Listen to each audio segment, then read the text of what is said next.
Hello there and welcome to History for Lunatics. I am very glad you are here tonight. Settle in however you are. Maybe you are listening in bed, maybe from the couch with the lights down low, maybe with your phone resting beside you while the room around you gets quieter than it was a few minutes ago. Tonight we're not going to a mansion on Fifth Avenue. We're not stepping into one of those grand brownstones with polished banisters, velvet curtains, silver tea services and servants moving quietly through the back hallways.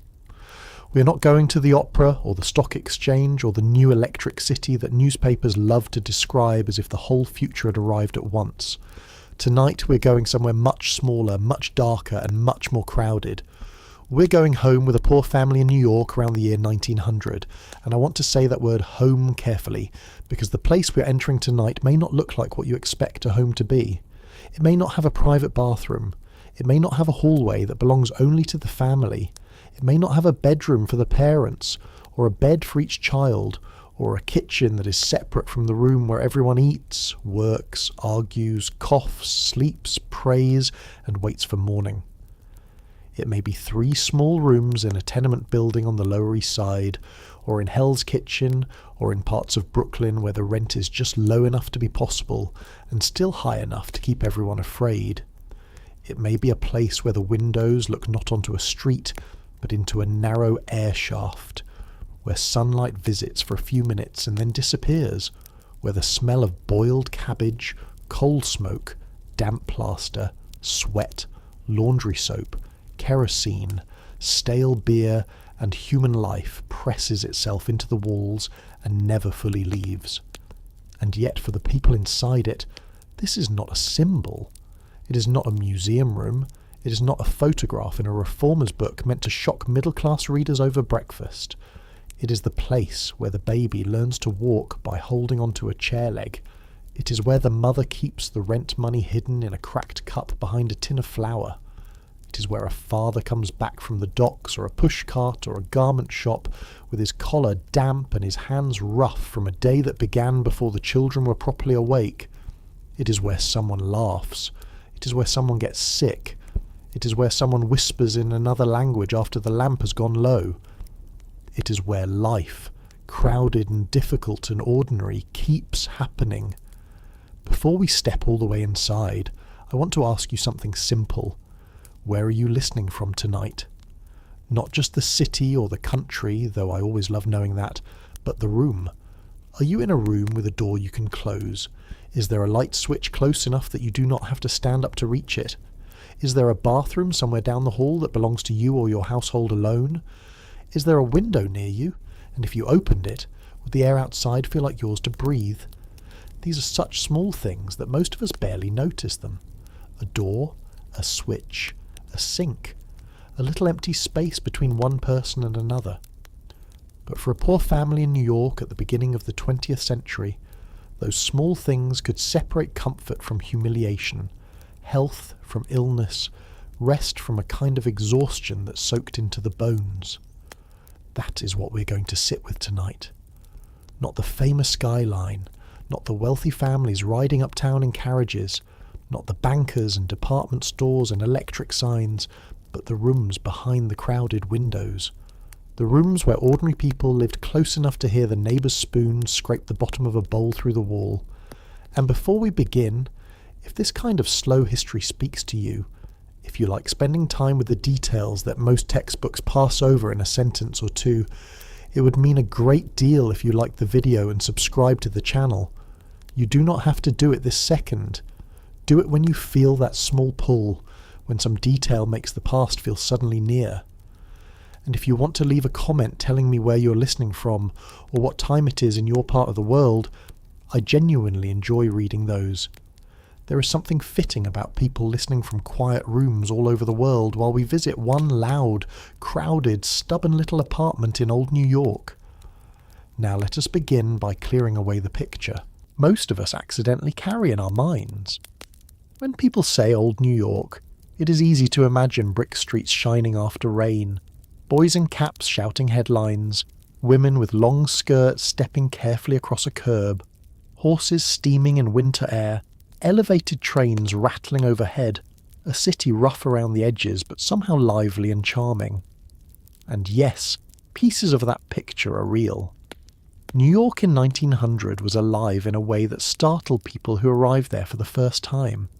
The city had noise layered upon noise, wheels over stone, hooves, street vendors calling out prices, factory whistles, church bells, the clatter of the elevated railway, children everywhere, people speaking Yiddish, Italian, German, Irish English, Polish, Russian, Greek, Chinese, and languages that neighbours might recognise only by rhythm. Laundry hung between buildings like flags of survival. Pushcarts crowded the streets so tightly that at times the road seemed less like a road and more like a moving market.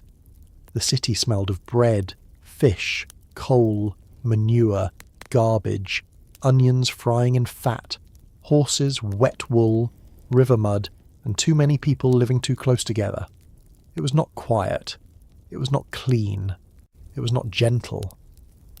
But it was full of motion, and to many families arriving from villages, farms, famine districts, pogroms, failed harvests, or towns where there was no work left, New York looked at first like a promise. That promise often narrowed very quickly into a hallway, a dark one, a hallway that ran through a tenement building where the walls were close, the stairs were worn down in the middle, and the air felt used before you even reached your own door. This is one of the things I want you to really picture from the beginning. Poverty in New York around 1900 was not only about having little money, it was about living inside buildings designed to squeeze money out of little space. A tenement was not simply an apartment building where poor people happened to live. It was a business arrangement made of brick and wood and human need. Landlords divided lots as tightly as they could. Builders pushed rooms deep into the block. Families rented spaces that were too small, then took in relatives or boarders because even too small was expensive. The building made money by being crowded. The household survived by becoming more crowded still. And somewhere inside that arrangement, children grew up thinking it was normal to sleep beside the kitchen stove, normal to hear a stranger snoring a few feet away, normal to share a toilet with families whose names they might not even know. By 1900, reformers had already been warning the public about tenement life for decades. Jakob Riis had published photographs and descriptions that made middle-class readers stare at rooms they had walked past without seeing. City inspectors and housing investigators had documented airless bedrooms, filthy yards, broken plumbing, overcrowding, fire hazards, and the grim mathematics of people per acre. Laws had been passed, and more would come. But laws moved more slowly than rent, and even when a new law required better light, better ventilation, indoor toilets, or safer construction, old buildings did not simply vanish. A poor family did not live inside the idea of reform. They lived in whatever room they could afford that month. That distinction matters. History often tells us that by such and such a year, a law changed, a committee reported, a city improved. But the family carrying a mattress up 4 flights of stairs did not experience reform as a neat line on a timeline. They experienced the stairs. They experienced the rent collector. They experienced whether the privy in the yard was frozen, whether the hallway faucet worked, whether the baby's cough sounded worse in the morning. Let us imagine one family, not because every family was the same, but because history becomes clearer when we enter through one door. It is a cold evening, perhaps in February of 1901. The family lives on the 4th floor of a 5-story tenement on the Lower East Side. The father works when he can. Maybe he presses garments in a sweatshop where the steam leaves his shirt damp even in winter. Maybe he unloads crates near the river when there is work on the docks. Maybe he sells from a pushcart and comes home with the smell of the street still clinging to him. The mother takes in sewing or laundry or piecework from a factory contractor who pays by the bundle and never pays enough. There are children, perhaps 4 of them. One old enough to run errands and look after the younger ones. One small enough to still be carried when the stairs are too much. There may be a grandmother in the corner, or a cousin newly arrived and sleeping on a folded coat, or a boarder who pays a little each week for the right to use a bed during certain hours. The apartment is not really an apartment in the way we use that word now. It is a few rooms arranged along a narrow line. A front room that might have the best light if it faces the street. A middle room with no direct window. A kitchen in the back, or sometimes the kitchen is the main room, depending on the building. There is a stove, a table, chairs that do not match, a trunk, shelves, bedding rolled or folded during the day, a few religious pictures or family photographs, perhaps a calendar from a local shop, perhaps a cracked mirror, perhaps a tin basin, perhaps a clothesline strung across the room because laundry cannot wait for better circumstances. Every object must justify the space it occupies. A chair is a chair, but also a step stool, a place to fold cloth, a boundary between a sleeping child and the stove, a seat for a neighbour who comes in with news. A trunk holds clothing, but it may also serve as a table, a bench, or a wall of sorts between one person's body and another's. The first thing you would notice, if you stepped inside from your own clean and private room, would probably be the air. Not because the family was careless, and this is important. Poor families were often accused by outsiders of being dirty, as if dirt were a personal failing rather than a condition built into the walls around them. But keeping clean in a crowded tenement required time, water, fuel, strength, privacy, and space, and those things were never abundant. Imagine cooking, sleeping, washing, drying clothes, nursing a child, storing coal, keeping food, and doing paid work in the same small rooms. Imagine winter, when windows stayed closed because coal cost money and cold entered quickly. Imagine summer, when the rooms became hot and sour, and the air shaft outside the window carried smells from dozens of other families doing the same necessary things at the same time. The air in a tenement did not belong to one household. It travelled. It carried frying onions from downstairs, kerosene smoke from across the hall, sickness from a room where someone had been coughing for weeks, the damp wool smell of coats hung too close together, the sharpness of lye soap, the heaviness of garbage in the yard before collection, the sour smell of shared toilets, the sweetness of bread from a bakery nearby if the family was lucky. Air was communal, whether anyone wanted it to be or not, and the sound was communal too. This is something modern apartments still teach us a little, but not to the same degree. In a tenement, privacy was thin. A baby crying on the second floor became part of the night on the fourth. A quarrel in the hall entered everyone's room whether invited or not. A man coming home drunk, a woman shaking ash from a stove, someone dragging a bucket, someone coughing, someone laughing too loudly, someone whispering prayers, someone speaking sharply to a child, the pump of a sewing machine if the family had one, the thud of feet on stairs, the elevated train if it ran nearby, the street below still alive long after sunset. The poor family's home was inside all of that, not separate from it. A tenement room did not give you silence, it gave you a place in the larger noise. Now, I do not want to make this apartment only miserable, because that would not be honest either. People made homes out of these rooms. They scrubbed what could be scrubbed. They hung curtains, even if the curtains were thin. They placed a Sabbath cloth over a table. They kept a saint's card tucked near a bed. They polished a stove because the stove mattered. They saved for a better chair, a proper lamp, a framed picture, a blanket warm enough to get a child through winter. Children played on the floor, because children have always played wherever there was room enough to bend their knees. Mothers scolded and sang in the same hour. Fathers told stories from the old country or refused to speak of it. Neighbours borrowed salt, watched one another's babies, brought soup when someone was ill, and also resented each other bitterly when noise or smell or debt crossed the invisible line between endurance and too much. This is one of the reasons tenement history is so human. It refuses to be simple. The same building could be a place of filth and a place of tenderness. The same room could feel like a trap on one evening and like safety on another. A family could hate the crowding and still fear eviction more. Think for a moment about the phrase poor family's home. It sounds straightforward, almost small. But in 1900s New York, that phrase contained nearly every pressure of the modern city at once. Immigration, industrial labour, real estate speculation, disease, reform, child labour, women's unpaid and underpaid work, fire danger, public sanitation, language barriers, the dream of America, and the daily insult of being treated as if your poverty proved you deserved your conditions. All of that came to rest in the rooms where people ate supper. The home was not outside history. It was where history put its elbows on the table.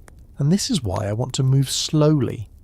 Because if we rush, we will turn the tenement into a symbol too quickly.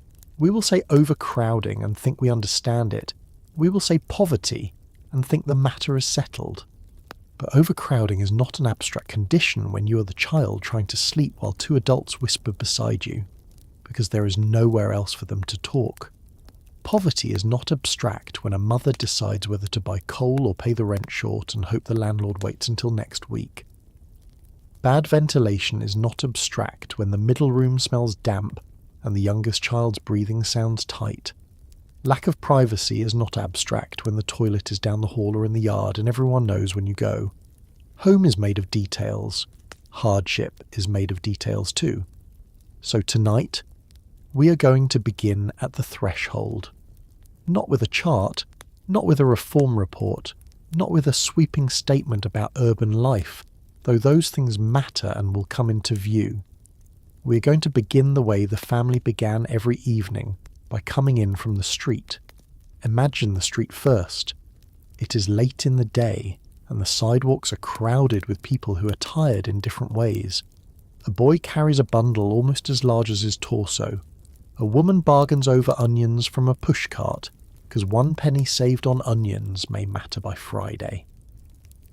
A man in a cap stands near the curb with his hands pushed deep into his pockets, watching the flow of people as if looking for work might make work appear. Children move through gaps between adults with the ease of creatures raised in crowds. Above them, laundry hangs between buildings, stiffening in cold air. The street is dirty, but it is alive. There are shops on the ground floors, signs in languages that make the neighbourhood feel like several countries folded into a few blocks. If it is winter, coal smoke thickens the air. If it is summer, the whole street seems to sweat. The tenement doorway is not grand. It does not welcome. It admits. There is a difference. It may be a dark opening between storefronts, or a recessed entrance with worn stone underfoot, or a wooden door that does not close properly because too many hands have pulled it over too many years. Inside, the light drops almost immediately. The hallway smells different from the street. Less open, more concentrated, damp plaster, cooked food, coal, old wood, kerosene.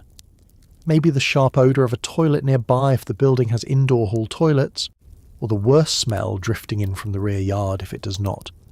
The stairs rise steeply. They have been climbed by thousands of feet, by women carrying water, by men carrying coal, by children carrying siblings, by rent collectors, peddlers, midwives, doctors, undertakers, inspectors, policemen, and neighbours who did not knock because the whole building functioned almost like a single overburdened organism. Each landing holds a little darkness. Doors open off it. Behind every door, a household. Behind every household, a set of calculations that begins with rent and ends, if there is anything left, with comfort. Now place yourself with the mother of our imagined family as she climbs those stairs. Perhaps she's been out buying food, and what she carries is not much. A loaf, maybe. Potatoes. Onions. A small piece of fish or meat if the week has gone well. Perhaps she has a bundle of sewing under one arm. Work she must finish tonight because payment comes only when the bundle is returned. One child trails behind her, touching the wall for balance. Another runs ahead because children in tenements learned stairs the way farm children learned fields. The The climb is not just physical. It is the daily return to a space that demands something from her before she's even entered it. The stove must be checked. The room must be made usable again. Bedding must be shifted. Food must be stretched. A child must be washed, or at least wiped clean enough. Someone's shoe needs mending. Someone is hungry. Someone has brought home a notice from school. Someone downstairs has news. The boarder may be due back. The rent is due soon. The apartment waits, but not passively. It waits like work. When the door opens, the room appears all at once because there is not enough space for mystery. A table near the stove, a few chairs, a shelf with cups and bowls, a bed or mattress visible where a modern person might expect a separate room. Clothes hanging where they can, a coal scuttle, a basin, a bucket, a lamp. The walls may be papered, but the paper is stained near the ceiling where damp has found its way in. If the family has tried to make the room cheerful, and many did, there may be a bright cloth, a religious print, a bit of lace, a plant struggling at the window, a photograph sent from relatives far away. These things matter. They are not decorations in the shallow sense.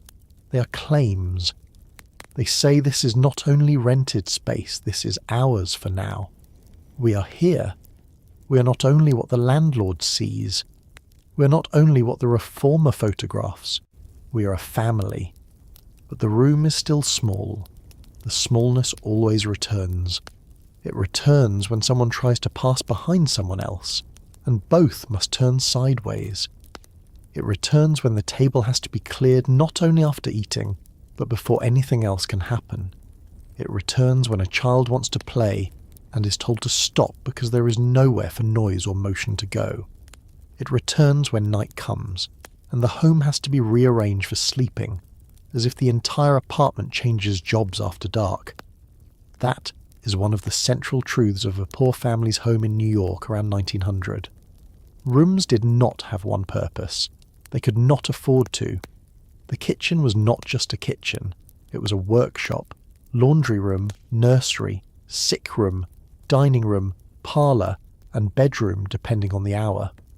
The front room, if there was one, might be kept slightly better for visitors, but even that line blurred when there were too many bodies and not enough beds. A bed was not always a private place. A chair was not always for sitting. A window was not always a source of light.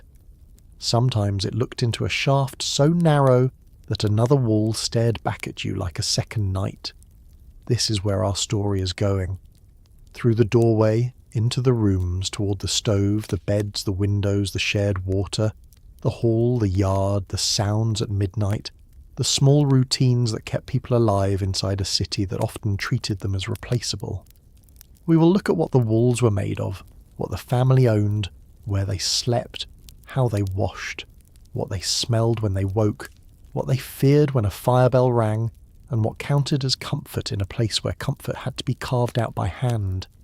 For now, stand just inside the entrance with me. Let the door close behind you. The hallway noise dulls but does not vanish. The room is dim, crowded, and warm near the stove. Somewhere below, a baby cries. Somewhere above, a chair scrapes across a floor. Outside, New York keeps moving as if no one inside this building has ever needed rest. And inside this apartment, before supper, before sleep, before any quiet can be earned, there is the first plain fact of the tenement home to understand. The front door has opened, but it has not opened into privacy. It has opened into almost nothing. The first thing to understand about the front door of a poor family's home in New York around 1900 is that it did not do what a front door is supposed to do in our minds. Today, a front door usually marks a change. You step through it and the public world falls away. The hallway, the street, the elevator, the traffic, the strangers, the noise, all of that stays outside. Inside, even if the home is small, there is some sense of separation. A place to put your keys, a place to breathe out, a place where you're no longer being watched by everyone. But in a tenement building at the turn of the 20th century, the front door of the apartment often opened into a space so narrow, so full, and so exposed to the life of the building that privacy did not really begin there. The door closed, yes. It had a latch, if the family was lucky. It may have had a lock, though not always a strong one. But the sounds came through. The smells came through. The obligations came through. The landlord came through if rent was late. Neighbours knocked, children pushed in, boarders returned, deliveries were dropped, gossip travelled across the threshold, and the home began not with relief, but with negotiation. Picture the door itself. Not a polished door with a brass handle and a little table beside it, but a plain wooden door in a building that had already absorbed decades of hard use. The paint may be chipped around the handle because so many hands have reached for it in the dark. The lower panel may be scuffed from boots, buckets, coal pails, and children's heels. If the building is older, the door may not fit perfectly into its frame. Cold air can creep around it in winter. In summer, the hallway smell can slip through, even when the family wants it shut out. The hinges may complain. The latch may need a lift with the hand or a push with the shoulder. A child in that family knows exactly how to open it without making too much noise if someone is sleeping, and exactly how to slam it if he's angry enough to forget the warning he will get for doing so. The door belongs to the apartment, but it also belongs to the building, because it is part of that constant traffic of bodies and sounds that tenement life made unavoidable. Outside the apartment door is the hallway, and the hallway is one of the least romantic places in the entire building. Reformers in the late 19th century wrote again and again about dark halls in old tenements, because those halls were not small inconveniences, they shaped daily life. Many older tenements were built before strong housing laws required proper light and ventilation in shared spaces.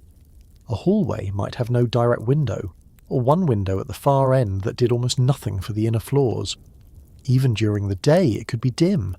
At night it could be close to black unless someone carried a lamp, or the building had some weak shared light, and many did not have enough. Children learned the stairs and landings by memory. Adults climbed by touch, one hand on the rail, one foot feeling for the next worn step. A stranger might hesitate, but the people who lived there moved through it with the practical confidence of people who had no other choice. The hall was not only dark, it was used. That is the word to keep in mind.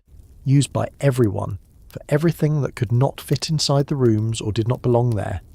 Baby carriages, broken chairs, ash cans, coal pails, bundles of laundry, scraps of wood, old boxes, and sometimes sleeping bodies when summer heat made indoor rooms unbearable. In better kept buildings, the hallway might be swept regularly by tenants or a janitor. In worse ones it collected dust, mud, peelings, paper, and the damp traces of too many people carrying too many things up and down too many stairs. The smell of the hallway changed with the season.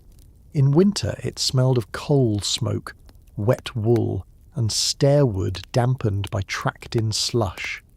In summer it could become heavy with garbage, sweat, cooking, and the shared toilet facilities that were never far enough away. If there was a water tap in the hall that brought its own pattern of splashing puddles, quarrels, waiting, and the hollow sound of pails being set down too hard by tired hands. Now place our family's door on one of those landings. The apartment behind it is small, but the hallway outside is not exactly public in the way a street is public. It is more intimate than that, and sometimes that intimacy made it worse. The people in the hall were not strangers you would never see again. They were neighbours who knew when your husband came home, whether the baby was sick, whether the rent collector had knocked twice, whether a boarder had moved out, whether the children had been sent to buy bread on credit. Tenement life made observation easy, not always malicious, not always nosy in the way we use that word now, but constant. Everybody had too little space, so everybody's life pressed outward. A quarrel did not stay inside one apartment. A cough did not stay inside one family. The sound of a woman crying, a man swearing, a child being scolded, a chair falling, a sewing machine starting up late at night, All of it passed through walls, doors, floors, and shared air. The front door helped, but not enough to create the kind of privacy most of us assume a home should provide. When the family opened that door in the evening, they might step directly into the kitchen or into the main living room, depending on the plan of the apartment. There was often no entryway, no little transitional space where the outside world could be shaken off. That is one of the small modern luxuries that almost no one thinks about. A foyer, a mudroom, even a few feet of empty floor near the door, these are buffers. They allow a home to absorb arrival. In a tenement apartment, there was rarely any buffer. The person entering came straight into the room where someone was cooking, sewing, feeding a baby, cutting bread, mending a shoe, heating water, or trying to sleep. If the door opened while supper was being made, cold air might cut across the stove heat and someone would complain. If it opened while clothes were drying, a sleeve or sheet might brush the person's face. If it opened while a child was lying on a pallet near the floor, the child might have to pull his feet in so the door would clear. Every entrance required bodies to adjust. This is why the front door of a poor home did not open into emptiness in the pleasant sense. It opened into almost nothing because there was almost no unused space. That does not mean the apartment was bare. In many cases it was the opposite. It was crowded with necessary things: a table, chairs, a bedstead if there was room, a stove, a coal box, a trunk, hooks on the wall, dishes stacked on shelves, a wash basin, a pail, work materials, bedding folded or rolled, a cradle if there was a baby, clothes hanging where clothes could hang, food stored in tins or jars, religious objects, photographs, a broom, a rug if the family had one. The room was full, but full in the way a pocket is full when everything inside it has been put there because it must be carried. Nothing could be decorative unless it also carried some emotional weight strong enough to justify the space. A framed picture of a dead parent, a small Sabbath candlestick, a crucifix, a newspaper clipping, a painted plate brought from Europe, a child's school certificate. These were not clutter. They were evidence that the family was more than its rent. But the physical fact remained. Many poor families occupied rooms that were too small for the number of people inside them. The famous investigations of New York tenement life in the late 19th and early 20th centuries repeatedly found families living in 2 or 3 rooms, sometimes with boarders added because rent consumed so much of the household income. A family might rent 3 rooms and then sublet one sleeping place to a single man. Or they might take in a married couple recently arrived from overseas, or a widowed relative might sleep in the same room as the children. This was not because the family enjoyed crowding. It was arithmetic. Rent was due every month whether work was steady or not. A boarder's payment could be the difference between staying and being put out. So the front door did not only open onto the family, it opened onto the family's survival strategy. A stranger's coat on a hook might mean the rent would be paid. A second pair of boots by the stove might mean one less corner for the children to occupy.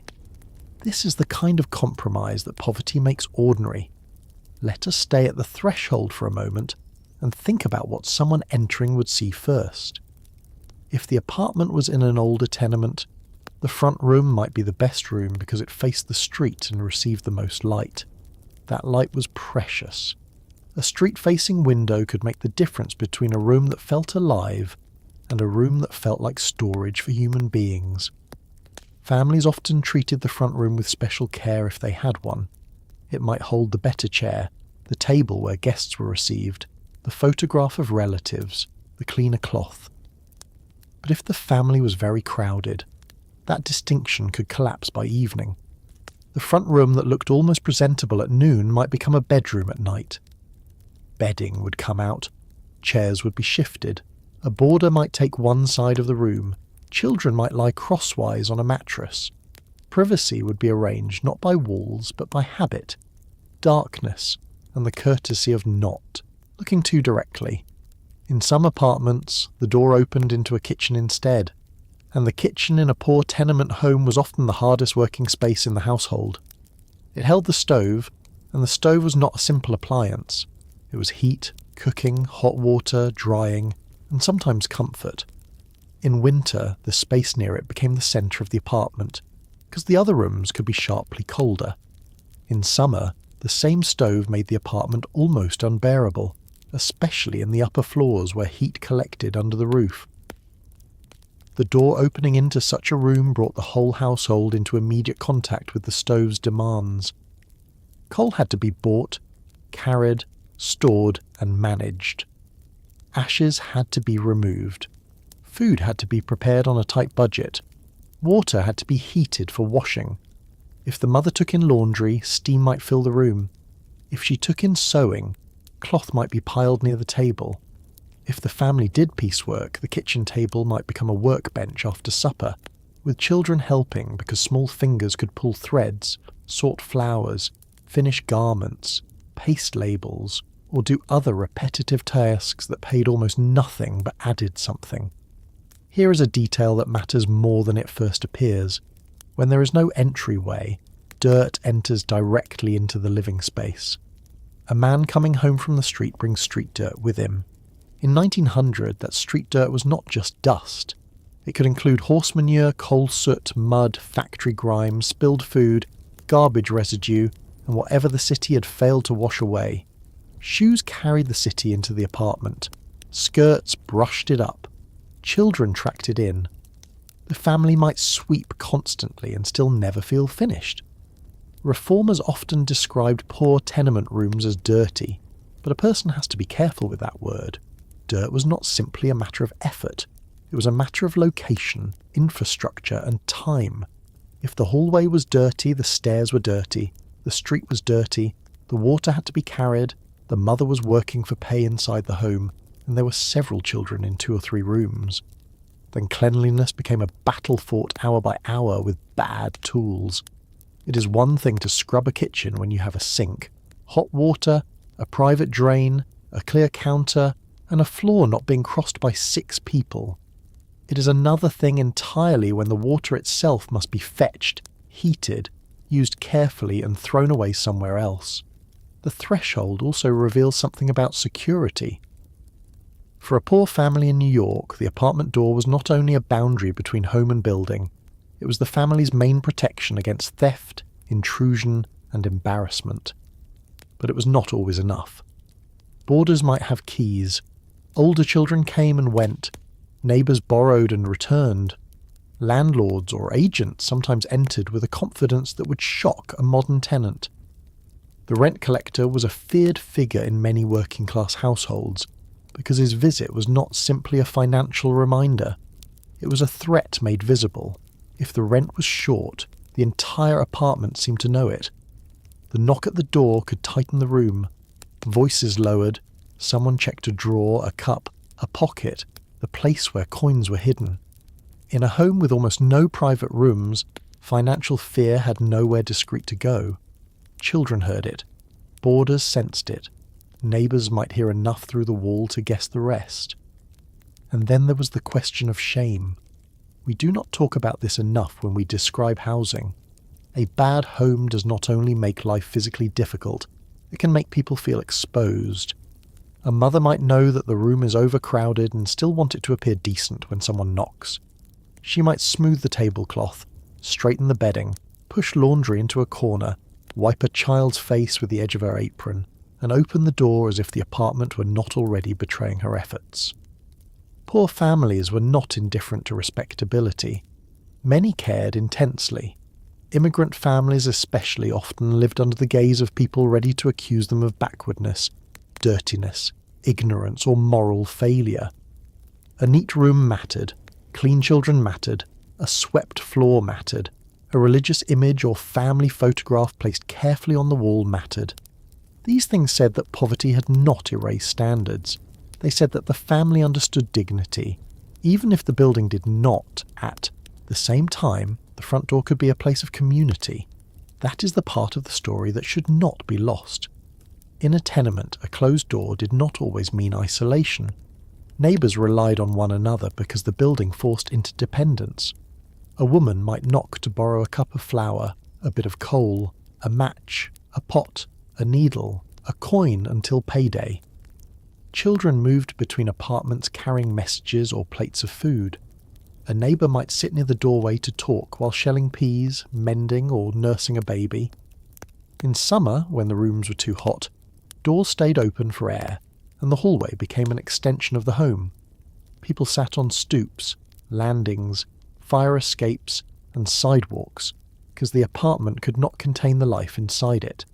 This could be warm and sustaining. It could also be exhausting. Community is not always gentle when no one has enough space. The same neighbour who brings soup can also hear too much. The same open door that lets in air lets in judgment.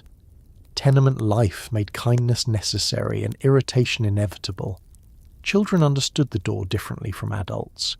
To them, it was the border between the cramped world of the apartment and the larger world of the building and street.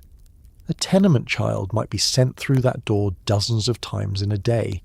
Go fetch water, go buy bread, take this to Mrs. Cohen, watch your brother on the stairs, tell your father supper is ready if you see him, bring back coal, don't lose the penny, don't speak to that man, don't play in the gutter, come straight back.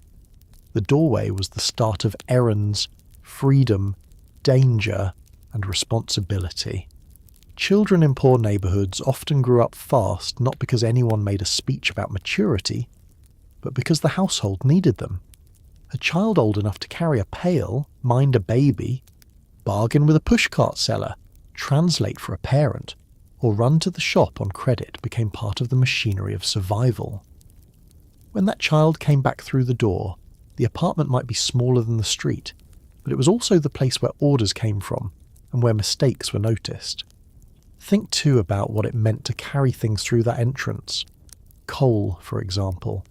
If the building had no central heating, and most poor tenement apartments did not have anything like the central heat we take for granted, the family depended on fuel bought in manageable quantities. Coal could be purchased by the bucket or small load when money allowed. Someone had to carry it up. 4 flights, 5 flights, in winter. The coal dust marked hands, sleeves, floors and lungs. A pail set near the door was not just an object. It was future heat. It was also future ash.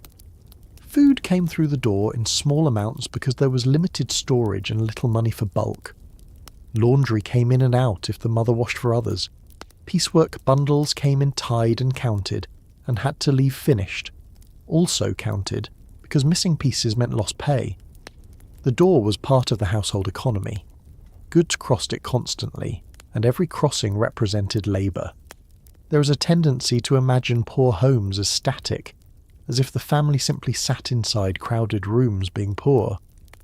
But the tenement home was always being rearranged. The door opened and closed on a day full of movement. Morning sent workers out and children to school or the street. Midday brought vendors, neighbours, infants, errands, and work done at home. Evening pulled bodies back into the apartment in stages. One person returned hungry, another returned tired and silent. A child returned with a torn sleeve. A boarder returned late. Someone knocked with news from a relative. Someone came to collect money. Someone came to ask for help. The apartment had to absorb all of this without expanding by a single inch. That is why the threshold matters. It was not just where people entered. It was where the impossible compression of city life happened over and over again. If you stood just inside that door in the early evening, you would feel how little separation existed between the apartment and the rest of the building. You might hear footsteps on the stairs so clearly that you could identify the person by rhythm. The heavy step of a man in work boots, the quicker slap of a child running, the careful climb of an older woman, the uneven tread of someone carrying a load. You might hear a neighbour's door open, a burst of conversation, then close. You might smell someone frying fish downstairs. A baby crying somewhere on the landing might sound as if it were in the room with you, and if the family had a sick person inside, the hallway could become a source of dread.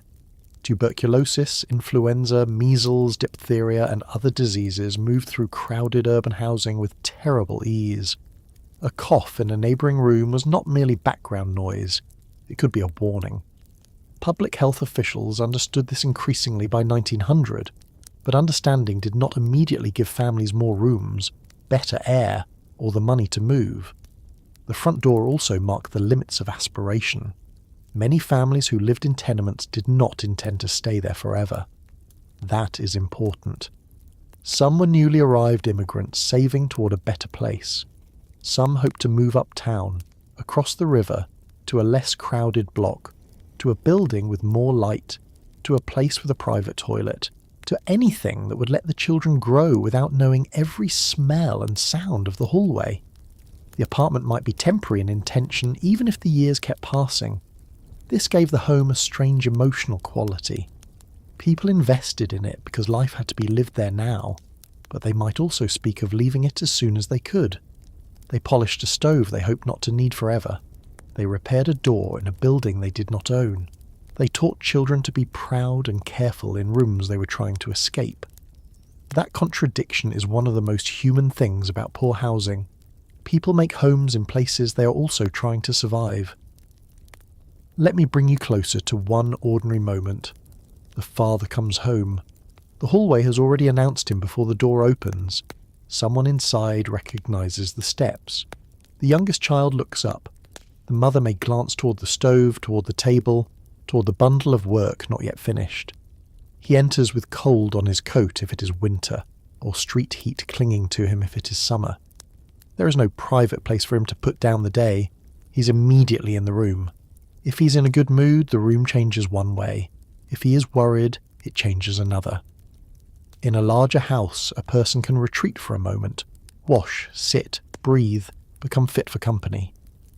In this apartment, everyone receives everyone else immediately. Mood has no hallway to pass through. Fatigue sits down at the table with the family. Bad news stands near the stove. Hunger shows itself before anyone has time to hide it. Then the door opens again. Maybe the oldest child returns with bread. Maybe a neighbour brings back a borrowed pot. Maybe the boarder comes in and nods without removing his cap because he is only partly inside the family circle. His payment helps pay the rent, but his presence changes everything. A boarder meant less privacy, more noise, more use of bedding, more bodies in the room at night. Yet turning him away might mean falling behind. Around 1900, taking in boarders was common among poor and immigrant families, especially where wages were irregular. The boarder might be from the same village as the family, a cousin of a cousin, a man who speaks the same language, or simply someone who needs a sleeping place. He may work nights and sleep days, which means the apartment must remain quiet around him at hours when children want to move.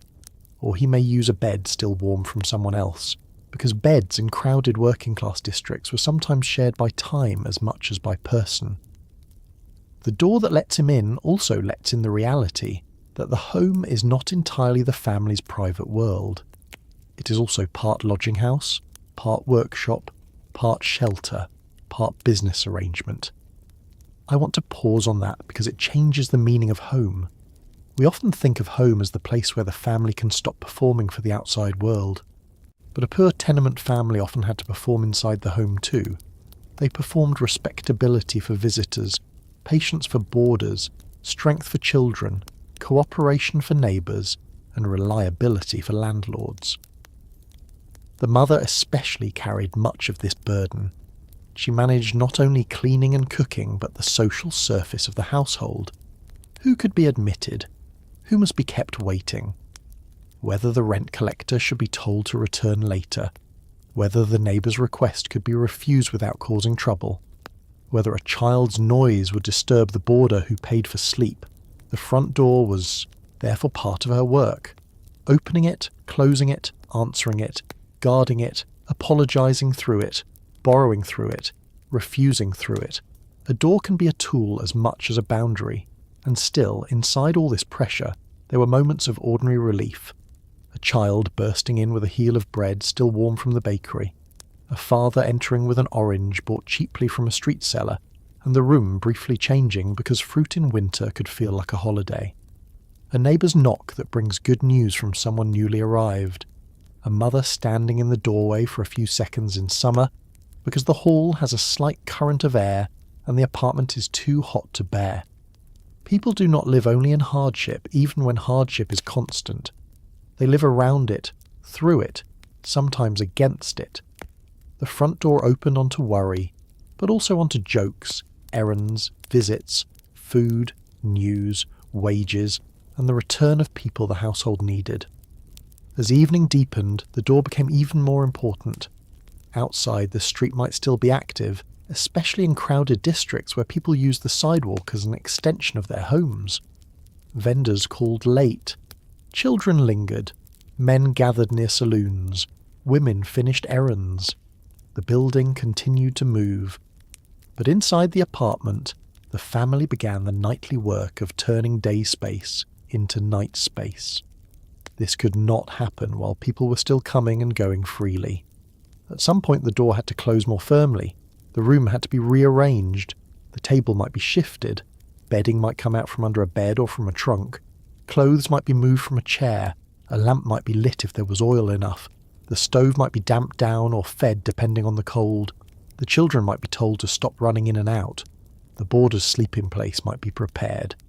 The apartment changed function, and the door marked that change, though imperfectly. Home tried to become night shelter, but even then, the separation was incomplete. A late knock could come. A shout in the hall could wake everyone. A fire alarm could send the whole building into panic. Fire was one of the great fears of tenement life, and with good reason. Wooden stairs, crowded rooms, kerosene lamps, coal stoves, narrow halls, blocked exits, and panicked families made a dangerous combination. The front door was not only an entrance in such moments, it was the first question. Could it open quickly? Was the hallway passable? Was there smoke? Were the stairs already crowded? Could children be carried? Was there another way out? Fire escapes existed on many buildings, but they were not always adequate, clear, or easy to use, especially in confusion and darkness. A door that had seemed flimsy against noise and smell could suddenly become the line between escape and disaster. That knowledge lived quietly in the building. People did not spend every evening speaking of fire, but they understood the risk. They smelled smoke carefully. They noticed lamps. They worried about children near stoves. A mother might wake at a strange sound because the building had trained her to sleep lightly. In crowded housing, danger was shared. One careless lamp in one room could become every family's emergency. Once again, the front door did not protect completely. It connected the household to the fate of everyone around it. So when we say that a poor family's front door opened into almost nothing, we should hear all the meanings at once. Almost no entry space, almost no privacy, almost no silence, almost no barrier against smell, illness, fear, debt, or the needs of others, but also almost nothing wasted, almost nothing unused, almost nothing merely decorative. Every inch inside that door was assigned a purpose, then reassigned when the hour changed. Every object near it had been placed by necessity or memory. Every person crossing it brought some part of the city in with them. Stand there now in the dim light. The door is closed, but the hallway remains present. The room is crowded before anyone has done anything wrong. The family has not failed to make a home. They have made one under conditions that fought them at every turn. A coat hangs near the entrance because there is nowhere better. A pail sits where someone will trip over it later. The table is too close to the stove. A child's shoes are under a chair. The wall near the door is marked by hands, shoulders, and years of use. From the other side comes the muffled sound of feet on the stairs. Inside, someone moves the kettle. Someone asks whether there is enough bread. Someone tells a child to shut the door properly because the cold is coming in. And now that we are past the threshold, now that we have seen how little space the family had for arrival itself, the next thing to understand is the room that carried nearly all the weight of daily life. The room where food was cooked, bodies warmed, wages were earned by the piece, clothes were dried, children were watched, arguments rose and settled, and at night, when there was nowhere else to put everyone, Sleep had to be arranged around the same table where supper had just been eaten. Now that the door has closed behind us, the room begins to explain itself. Not politely, not all at once, but through the way everything has been placed too close to everything else. The stove is too near the table is too near the bed, or the folded bedding. The chairs must be pushed in carefully or someone cannot pass. The wash basin has to sit where it can be reached, but also where it will not be kicked over by a child. The coal scuttle waits in a corner like a necessary nuisance. A shelf holds cups, bowls, a tin of tea or coffee, perhaps a little sugar if the week has been kind, perhaps a jar of pickles, a loaf wrapped in cloth, a few potatoes, onions, a pot with something saved from yesterday because food in a poor household did not begin and end as meals. It continued. It was stretched, warmed, watered, thickened, scraped, saved, and made to appear again. This kitchen, if we're going to call it that, is not simply the place where food is cooked. It is the room where the whole life of the family is forced to take turns. That is one of the first things a modern person has to understand. Rooms in a poor tenement apartment around 1900 did not have the luxury of single purpose. The kitchen was not the kitchen in the modern sense. A separate room where cooking happens and then everyone carries plates somewhere else. It was often the warmest room, the brightest room if it had the right window, the room where paid work could be spread across a table, the room where children were watched, the room where neighbours were received, the room where a sick person might be kept close to the stove, the room where a baby was bathed in a basin, the room where laundry steamed, the room where arguments began because there was nowhere private enough for them to happen quietly, and in many families, the room where someone slept when the day was over and every surface had been reassigned. A poor family's kitchen had to earn its keep every hour. It was not designed for comfort. It was designed by necessity, and necessity is not gentle with space. Picture the stove first, because the stove is the centre of the room whether anyone likes it or not. By 1900, many working-class homes in New York used coal stoves or ranges, though conditions varied widely depending on the building, the landlord, and what the family could afford.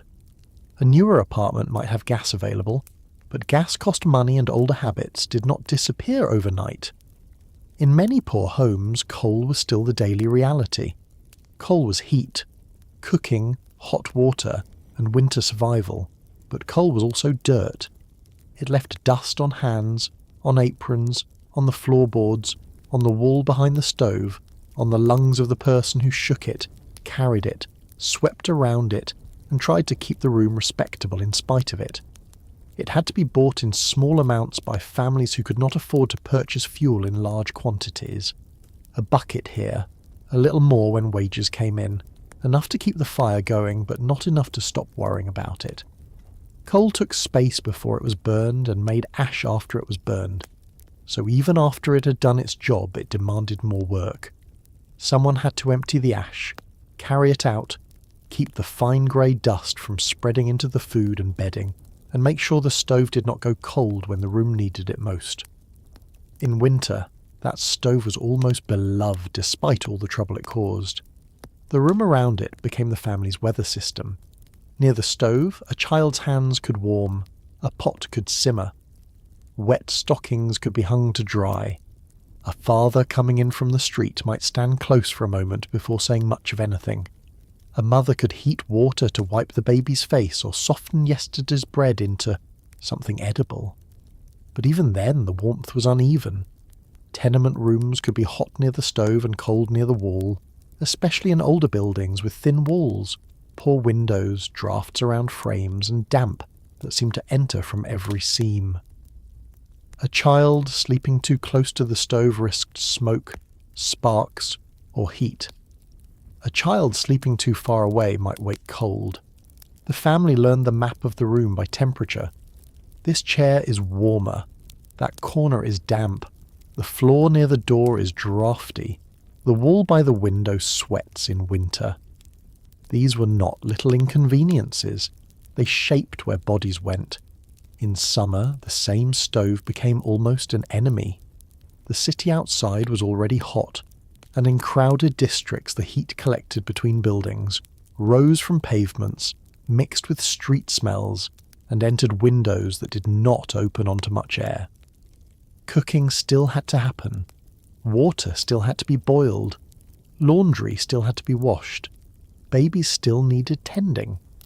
If the family lived on an upper floor, the rooms could hold heat long after sunset.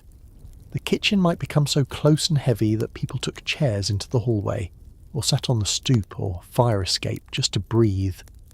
The stove that had gathered the family in winter pushed them outward in July. And here again, poverty made everything less flexible. A family with more money could buy prepared food, use a better ventilated kitchen, leave the city for a few weeks, or live in rooms with more windows. A poor family endured the stove because the stove was not optional. The table near that stove carried more responsibility than almost any piece of furniture in the apartment. It was where food was cut, children were fed, sewing was finished, rent was counted, letters were read, neighbours were served tea if there was tea, and sometimes where a child did schoolwork while a mother's paid work lay stacked beside the bowl. In garment districts and immigrant neighbourhoods, many women and children did piecework at home, especially when factory wages were low, childcare was impossible, or contractors found it cheaper to send unfinished work into crowded apartments. Artificial flowers, garments, buttons, cuffs, collars, finishing stitches, paper goods, cigar work in some communities, all of these could turn a family kitchen into an extension of a workshop. The kitchen table might be covered not with dinner but with cloth, thread, paste, labels, or bundles that had to be returned on time. Then, when it was time to eat, the work had to be shifted, protected, sometimes stacked on a chair or bed, because a spilled bowl could mean lost wages. Imagine trying to keep soup away from unfinished sewing in a room where a tired child is leaning against the same table because there is nowhere else to stand. That was not a dramatic emergency. That was an ordinary evening. The mother of the household often managed this constant transformation of the room, and it is worth slowing down enough to see what that meant. She was not merely cooking, she was coordinating space. She had to know where the baby could be placed while the stove door was open. She had to know which child could be trusted to fetch water, which one would spill it, which one was old enough to stir a pot but not old enough to be left near boiling water. She had to keep the work bundle clean, the food from burning, the boarder from complaining, the children from fighting, the room from looking disgraceful if someone knocked, and the week's money from disappearing faster than she could stretch it. None of this showed up as employment in the way men's wages did. Yet the room functioned because she kept reassigning it from one use to another. Kitchen, workshop, nursery, dining room, laundry room, sick room, bedroom, then kitchen again. Now, let us talk about cooking, because it tells us a great deal about what the home actually looked like. Poor families in New York around 1900 ate according to money, tradition, neighbourhood, fuel, storage, and time. A Jewish family on the Lower East Side might have bread, potatoes, herring, onions, soup, tea, perhaps a Sabbath meal prepared with more care if they could manage it. An Italian family might build meals around bread, macaroni when affordable, beans, greens, tomatoes, oil used carefully, and whatever could be bought cheaply from pushcarts. Irish families might rely heavily on potatoes, cabbage, tea, bread, and bits of meat when wages allowed. German, Polish, Russian, and other immigrant households carried their own food habits into the city, but poverty reshaped all of them. The great common rule was not cuisine, it was stretching. A pot of soup could accept a little of almost anything. Bread made a thin meal feel more complete. Potatoes filled stomachs. Onions gave flavour to food that had little fat. Pickles, salted fish, cabbage, beans, and cheap cuts of meat all had their place because they gave something strong, filling or lasting without asking too much money. Food storage was limited. Some families had an icebox, but ice cost money and space, and many poorer households depended on buying small amounts frequently rather than storing much. The city's pushcart economy made that possible. A mother or child could buy a few cents worth of vegetables, a heel of bread, a bit of fish, fruit that was bruised enough to be cheap, or meat late in the day when a vendor wanted it gone. This meant the kitchen shelves might look sparse to a modern eye, not because the family never ate, but because food moved through the household quickly. What could spoil had to be used. What could be saved was guarded. Scraps mattered. Fat mattered. Stale bread mattered. Bones mattered. Coffee grounds, tea leaves, onion skins, peelings, yesterday's potatoes. All of these belonged to a household logic that had no patience for waste. Waste was not a moral slogan. It was rent money disappearing. The smell of the kitchen changed by the hour. In the morning there might be coffee or tea, coal smoke, damp clothes and bread. At midday, if anyone was home, perhaps soup, onions frying, or food reheated from the previous day. In the evening, stronger smells gathered. Cabbage, fish, garlic, boiled potatoes, beans, frying fat if there was any, kerosene from a lamp, wet wool drying, steam from washing, ash from the stove, and the human closeness of too many people in one heated room. Outsiders often complained about the smell of tenements, but those complaints usually missed the point. Smell was what happened when private domestic life had to take place in crowded buildings with bad ventilation and shared infrastructure. Every family cooked, every family washed, every family dried clothing indoors in bad weather, every family stored fuel, every family produced garbage, every family had illness sometimes. The smells were not foreign habits or moral defects, though reformers and nativists sometimes treated them that way.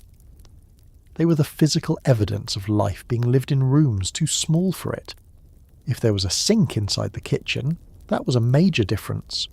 Some tenement apartments had sinks by the early 1900s, especially after housing reforms began pushing buildings toward better plumbing. But many older buildings still forced families to use a hallway tap, yard pump, or shared water source. When water did not come directly into the apartment, the kitchen had to make room for buckets and basins. A pail of water near the stove was valuable, heavy, and always in the way. Water had to be carried up the stairs, sometimes by children, sometimes by women already carrying food, laundry, or a baby. Heating it took fuel. Using it required planning. You did not casually fill a sink and let it run because there was no such casualness. Washing dishes, bathing a child, scrubbing a floor, doing laundry, rinsing cloth, all of it involved lifting, carrying, heating, pouring, emptying, and carrying again. That is why the kitchen floor could be both the cleanest and dirtiest place in the apartment. It was scrubbed because it had to be. It was dirtied because every task passed through it. Laundry deserves its own moment because it turned a tenement kitchen into a room of steam and exhaustion. If the mother washed for her own household, that was already enough. Children's clothes, shirts, aprons, bedding, towels if the family had them, cloth diapers for babies, work clothes stiff with sweat and dirt. If she took in laundry for pay, the burden multiplied. Water had to be heated on the stove. Clothes had to be soaked, scrubbed, wrung by hand, rinsed, wrung again, and hung wherever there was space. In winter, laundry might dry slowly indoors, adding dampness to rooms already struggling with condensation and poor air. In summer, it might sour if not dried quickly. Lines could be strung across the kitchen, across windows, between walls, over chairs. Sheets and shirts transformed the room into a maze. A child might have to duck under wet sleeves to reach the table. The smell of soap and steam mixed with cooking because there was no separate laundry room, no machine hidden behind a door, no dryer humming in a closet. The kitchen took it all. Now imagine supper. Not a grand meal, not a table set with matching plates, but the necessary gathering of bodies around whatever could be prepared. The family might not all eat at once. Work schedules interfered. A father might return late. A boarder might eat separately or take food at a different hour. Children might be fed first if they were small, or last if custom and discipline required waiting. Plates and bowls might not match. Some children might share. The table had to be cleared of work materials, or at least enough of it to make room. The stove might still be radiating hard heat. Someone might sit on the bed edge if chairs were short. Someone might stand. Someone might eat quickly because the table was needed again for work.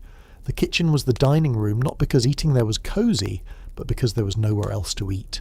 And yet, this is where family life happened.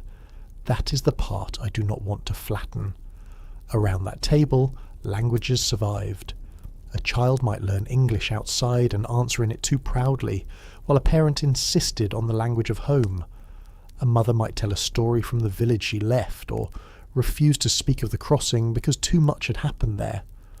A father might read a newspaper aloud if he could read, perhaps in Yiddish, Italian, German or English, depending on the family.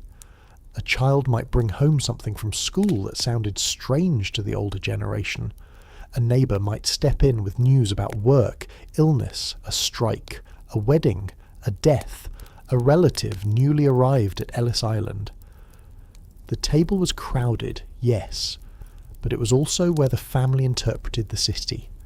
The outside world entered the kitchen in wages, rumours, school books, union talk, religious calendars, newspaper headlines, and the changing manners of children who were becoming American faster than their parents could comfortably follow. The kitchen was often the place where respectability was defended most fiercely. A poor family might have little, but the stove could be blacked and polished. The table could be wiped. A shelf could be arranged carefully. Dishes could be washed even when washing them took unreasonable effort. A cloth could be laid down for a religious observance or a guest. This mattered because the kitchen was the room most likely to be seen by others.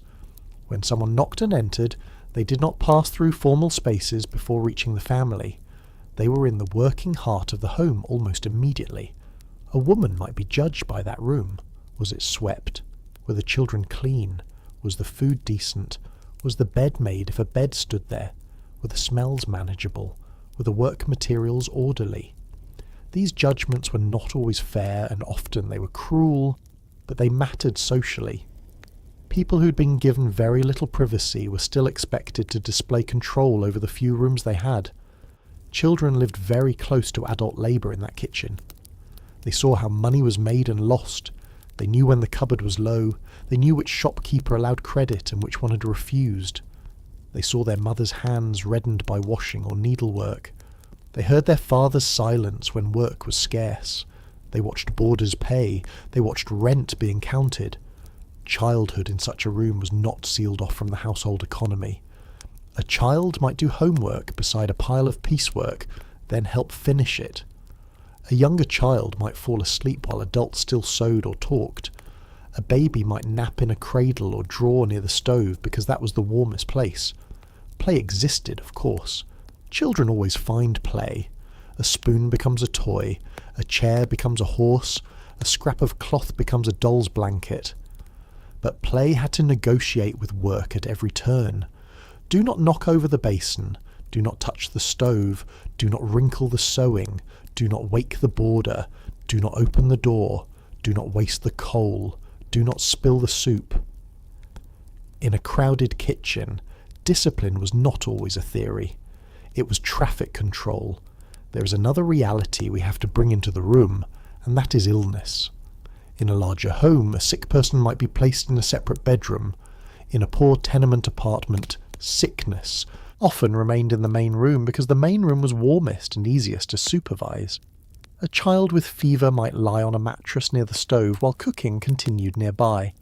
A coughing father might sit at the table because there was nowhere else to sit. A grandmother might sleep in the kitchen through winter because the back room was too cold or damp. This meant the kitchen could become a sick room without stopping being a kitchen. Food still had to be made, water still had to be heated, work still had to be finished. Other children still had to eat. The air that held steam and coal smoke also held coughs. In the age when tuberculosis haunted crowded neighbourhoods, this closeness had real consequences. People understood some of the danger, but understanding could not create another room. The walls of the kitchen showed the life pressed against them. Wallpaper, if present, might peel from damp, or darken above the stove. Shelves might be homemade. Hooks carried coats, aprons, pans, bags, and sometimes bundles tied with string. The ceiling might be stained from leaks above. The floor might be scrubbed thin in places and dirty in others, no matter how hard anyone worked. Near the stove, the wall could be marked by heat.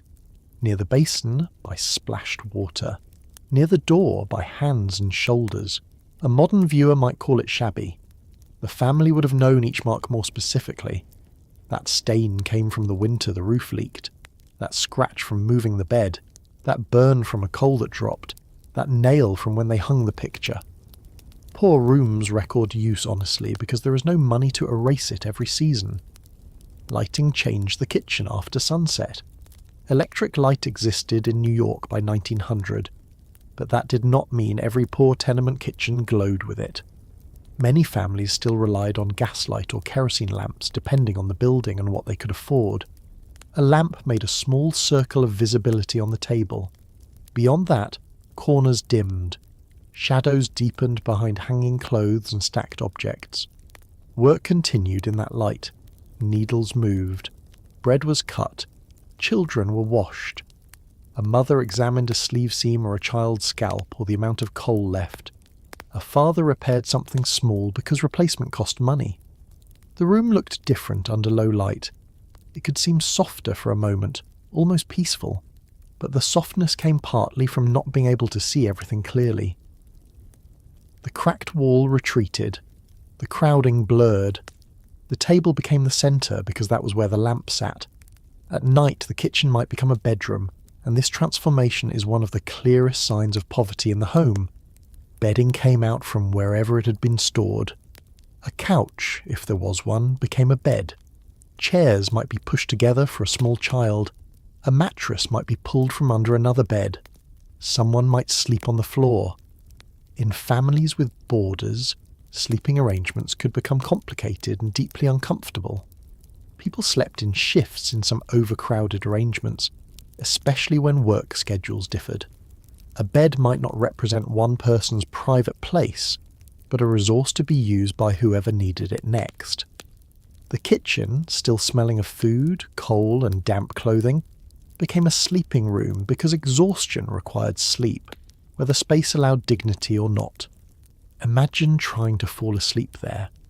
The stove ticking as it cools or breathing low if kept alive for warmth. The smell of supper still in the air. A lamp turned down. Someone whispering because the children are supposed to sleep. The border shifting, a baby fussing. Feet in the hallway. A toilet door somewhere outside opening and closing. A cough from the next apartment. In summer, the window open if there is a window, but opening it brings in sound and smell as much as air. In winter, the window closed, the room close and heavy, but at least warmer than the others. The table, cleared for the night, stands like a dark shape near the stove. By morning it will become a table again. That is the rhythm. Nothing rests in one identity for long. There is something deeply revealing about a room that must become too many things. It shows not only poverty but intelligence, adjustment, and constant management. The family learned how to move through the room without saying every instruction aloud. Who sat where? Where the baby could be placed? Which chair was safe despite the loose leg? Which cup belonged to the boarder? Where the money was hidden? How far the stove door opened before striking the table? Which floorboard creaked? How to hang laundry so it did not drip on bedding? How to make the room look less crowded if a visitor came? These skills rarely appear in formal history because they are domestic skills, and domestic skills are often mistaken for instinct. They were not instinct. They were knowledge built under pressure. The kitchen also carried emotional weather. Because everyone used it, everyone brought their feelings there. Good news warmed the room almost as much as the stove.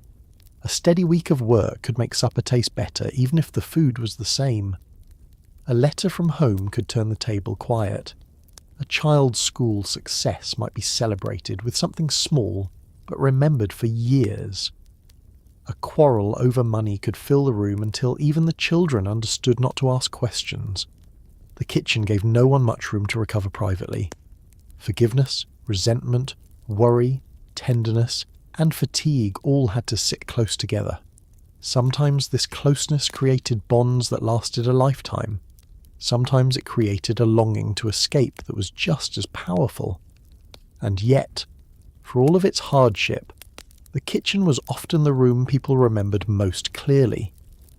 Not because it was comfortable in the way we mean comfort now, but because it held the repeated facts of family life, the smell of a particular soup, the sound of a mother's needle, the scrape of a chair, the hiss of water on the stove, the father warming his hands, the older sister tying an apron, the boarder coughing behind a newspaper, the baby asleep in a drawer or cradle, the lamp on the table, the window that looked into almost nothing but still marked morning when the light changed. Memory attaches itself to repetition. A tenement kitchen repeated everything: hunger, work, warmth, worry, speech, silence, sleep. So when we ask what a poor family's home actually looked like in 1900s New York, we cannot imagine a neat set of rooms labelled by purpose. We have to imagine a single room carrying too much life, a stove black with use, a table scarred by knives, needles, elbows and hot pots, chairs repaired because new ones cost money, a shelf that tries to be a pantry, a basin that tries to be a sink, a corner that tries to be a bedroom, a window that tries to be ventilation, a mother who tries to keep it all moving, children who learn the rules of the room before they can explain them, a father who returns to it because it is home even when home is crowded, loud and full of unfinished work. Nothing in that kitchen is symbolic to the people inside it. The stove is not a symbol of domestic life. It is the stove. The table is not a symbol of family unity. It is where the bread is cut and the rent is counted. The bedding is not a symbol of overcrowding. It is where someone has to sleep tonight. By late evening, the room has changed again. The dishes are washed if there was water enough and strength enough. The stove is managed for the night. The work bundle may still be unfinished, waiting under a cloth. Wet clothes hang where they can. A child has been told twice to move away from the stove. Someone has opened the window a crack despite the cold because the air has grown thick.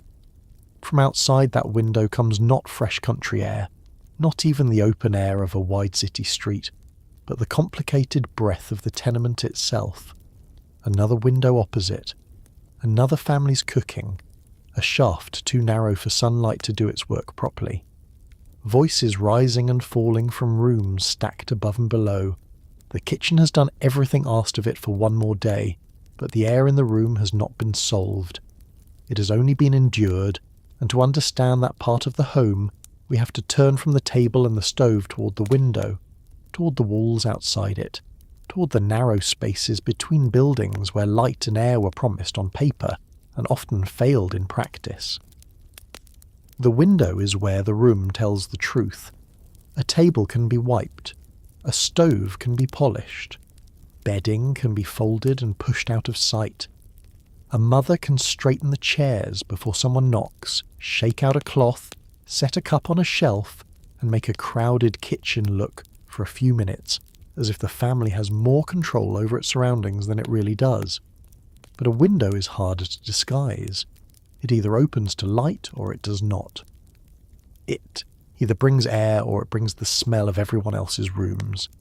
It either offers a piece of the outside world or it shows you another brick wall so close that you could almost believe the city had been built not around human beings, but around the desire to keep them indoors while still technically obeying the law.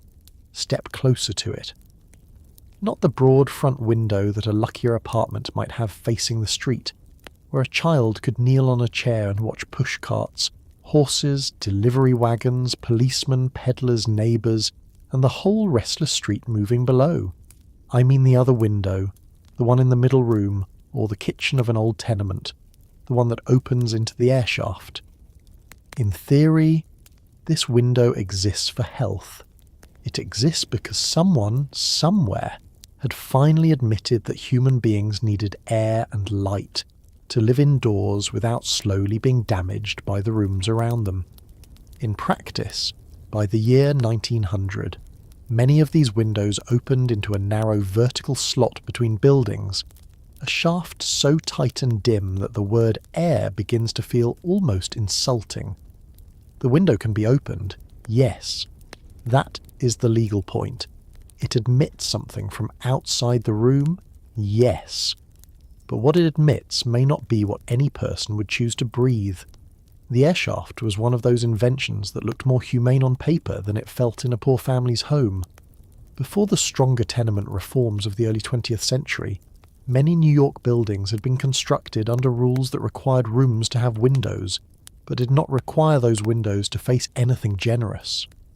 Builders, who were not in the business of giving up rentable space for the pleasure of poor tenants, found a compromise. They narrowed the building at the centre, creating small shafts between neighbouring structures. From above, the building footprint looked pinched in the middle, which is why people came to call them dumbbell tenements. That name sounds almost playful now, like something out of an architecture lesson, but the life inside those buildings was not playful. The shape allowed the landlord to keep most of the lot filled with rooms while satisfying the demand for windows. It gave each room an opening. It did not necessarily give each room a decent breath. Imagine a shaft running from the ground up 5 or 6 stories, with windows from several apartments opening into it on every floor. It is narrow enough that voices travel with embarrassing clarity. A spoon striking a pot in one kitchen may sound as if it happened in your own. A baby crying 2 floors below rises up through the shaft. A man coughing at night becomes part of everyone's night. A woman calling to her child, someone emptying water, someone shaking a cloth, someone arguing, someone laughing, someone retching when sickness moves through the building. All of it travels upward and downward because the shaft is less like a window to the world and more like a chimney for domestic life. It carries sound. It carries smell. In summer especially, it carries heat that has already passed through other rooms and collected in brick, plaster, and human breath. The smell could be the hardest part. If everyone used the shaft only for air, perhaps it would have been merely inadequate. But people living in overcrowded buildings used whatever space they had, and the shaft was one of the few empty spaces visible from the window. Garbage went down. Not always, not from every family, not because every tenant was careless, but often enough that reformers complained bitterly about it. Scraps of food, ashes, broken crockery, paper, spoiled vegetables, dirty water, and things people did not want to carry down the stairs could end up at the bottom. A family on the 4th floor might open a window hoping for relief and receive instead the smell of rotting refuse from below. Rain might dampen it. Heat might sweeten it in the worst possible way. Rats found what people dropped. Flies found it too. A shaft intended to bring air became, in many old buildings, a vertical yard too narrow for cleaning and too convenient for neglect. And here is the part that is easy to miss if we imagine this only as a failure of individual tenants. Carrying garbage down several flights of dark stairs was not a small errand when a woman was holding a baby, watching soup on a stove, finishing paid sewing, and trying to keep children from spilling water that had already been hauled up by hand. If the building had poor garbage arrangements, if the yard was filthy, if the stairs were dangerous in the dark, if the landlord did not maintain the property properly, then the air shaft became part of the building's bad design. It tempted people into habits that worsened everyone's life. Poverty often works that way. It creates a condition, then blames the people trapped inside it for behaving as tired people behave under bad conditions. Now think about the room that depends on this shaft for its window. It may be called a bedroom in a rent listing. It may be counted as a room when the landlord names the apartment. But what makes a bedroom? Is it a place where a bed fits barely? Is it a place with a window, even if the window faces a brick wall a few feet away? Is it a place where a child sleeps because the kitchen floor is already taken? Many tenement apartments had rooms that modern people would struggle to name. They were not bedrooms in the comforting sense. They were interior spaces with a small window to a shaft, or sometimes no direct window at all in older arrangements, receiving light only through another room. These were the dark rooms, During the day, they could remain dim enough that work was difficult. At night, they became part of a darkness that had weight. They held bedding, trunks, clothing and bodies, but not much air. The phrase dark room sounds simple until you spend time with it. A dark room is not only a room where you cannot see well, it is a room where the day does not properly arrive. Morning comes to the street, to the roofs, to the front windows, to the shop signs, to the people walking below. But in the middle room of the apartment, morning is second hand. It enters after being weakened by another room, or it slips down an air shaft after touching brick all the way. The child waking there does not wake to sunlight across the blanket. The mother entering to fetch clothes does not see dust dancing in a bright beam. The room has to be known by memory. The shelf is here. The trunk is there. The nail on the wall will catch your sleeve if you turn too quickly. The baby's blanket is on the chair unless someone moved it in the night. Darkness makes even small tasks slower, and poverty is full of small tasks that already take too long. Fresh air was not a luxury in these rooms. By 1900, many doctors, reformers and public health officials had become increasingly focused on ventilation, crowding and disease. Tuberculosis was everywhere in the imagination of tenement reform because it was everywhere in life. Families knew the cough, they knew the wasting, they knew how a person could fade in a crowded room while still trying to work. The full germ theory of disease had gained ground by then, but even before people understood every mechanism, they understood that foul air, damp rooms and crowding were dangerous. Open windows were recommended. Fresh air was preached. Sunlight was treated almost like medicine. And yet what did that advice mean to a family whose window opened into a shaft full of smells, noise and possibly refuse? What did it mean in February when opening the window let in cold the family could not afford to heat away? What did it mean in July when opening it brought in air that had already passed over garbage and through the breath of dozens of neighbours? This was the battle for air. Not a dramatic battle, not one with banners or speeches, but a daily one. A mother deciding whether to crack the window because the room feels close, then shutting it when the baby coughs at the cold draught. A child pressing his face near the opening because any movement of air feels better than none. A father sleeping badly because the room is too hot, then rising irritated because no one can rest in air that does not move. A family leaving the door open to the hallway in summer, though that sacrifices privacy, because the cross-draft between hall and shaft is the only current available. A neighbour complaining because cooking smells pass through the shaft. Another neighbour shouting upward because someone has shaken crumbs or ash from a window. Air was shared, but it was not shared peacefully. If you want to understand how little privacy existed in these homes, stand at the shaft window and listen. You may not see the family across from you clearly, but you hear them. Their window is only a short distance away, across the narrow void. A woman coughs while washing dishes. A man speaks in a language you partly understand if he is from your region, or not at all if he is not. A child is being scolded. Someone sings a few lines under their breath. Someone spits. Someone cries. Someone empties a basin, perhaps carefully, perhaps not. The window that was supposed to connect the room to the outside connects it instead to other interiors. The air shaft turns private life inside out. It makes the building aware of itself. For children, these shafts could be strange and fascinating. A child might lean out and look up, seeing a strip of sky at the top, small and far away, like a blue cloth stretched between brick walls. On a clear day, that strip might be bright enough to make the shaft seem briefly less grim. On a rainy day, water ran down the walls, darkened the brick and collected below. In winter, the shaft could hold cold like a well. In summer, smells rose. A child might call to another child across the shaft. They might pass gossip, warnings, jokes, insults. They might drop things and be shouted at. They might be told to get back from the window before they fell, because windows in crowded homes were not only sources of air but hazards. Screens were not guaranteed. Sills were tempting. Children crowded near openings in summer because the rooms were unbearable, and every parent in a tenement knew that air and danger could arrive together. The front rooms, if the apartment had them, were different. They faced the street or the rear yard, and that gave them status inside the household. Light made a room more valuable. A room with a real window could be used for sewing, reading, receiving guests, or placing a sick child who needed air. If a family took in a boarder, the better room might be rented to him because his payment mattered. If there was a grandmother, perhaps she was placed near the light during the day.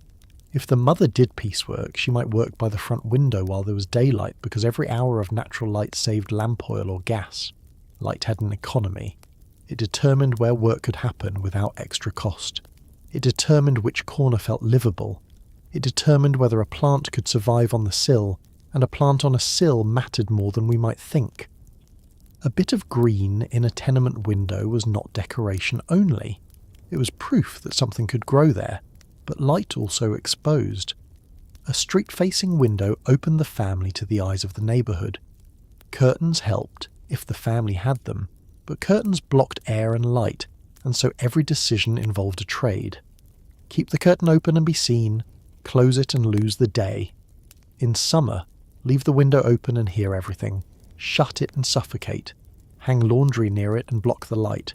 Keep the laundry elsewhere and it may never dry. The home was full of these small unsatisfying choices, and air was at the centre of many of them. At night the problem changed but did not disappear.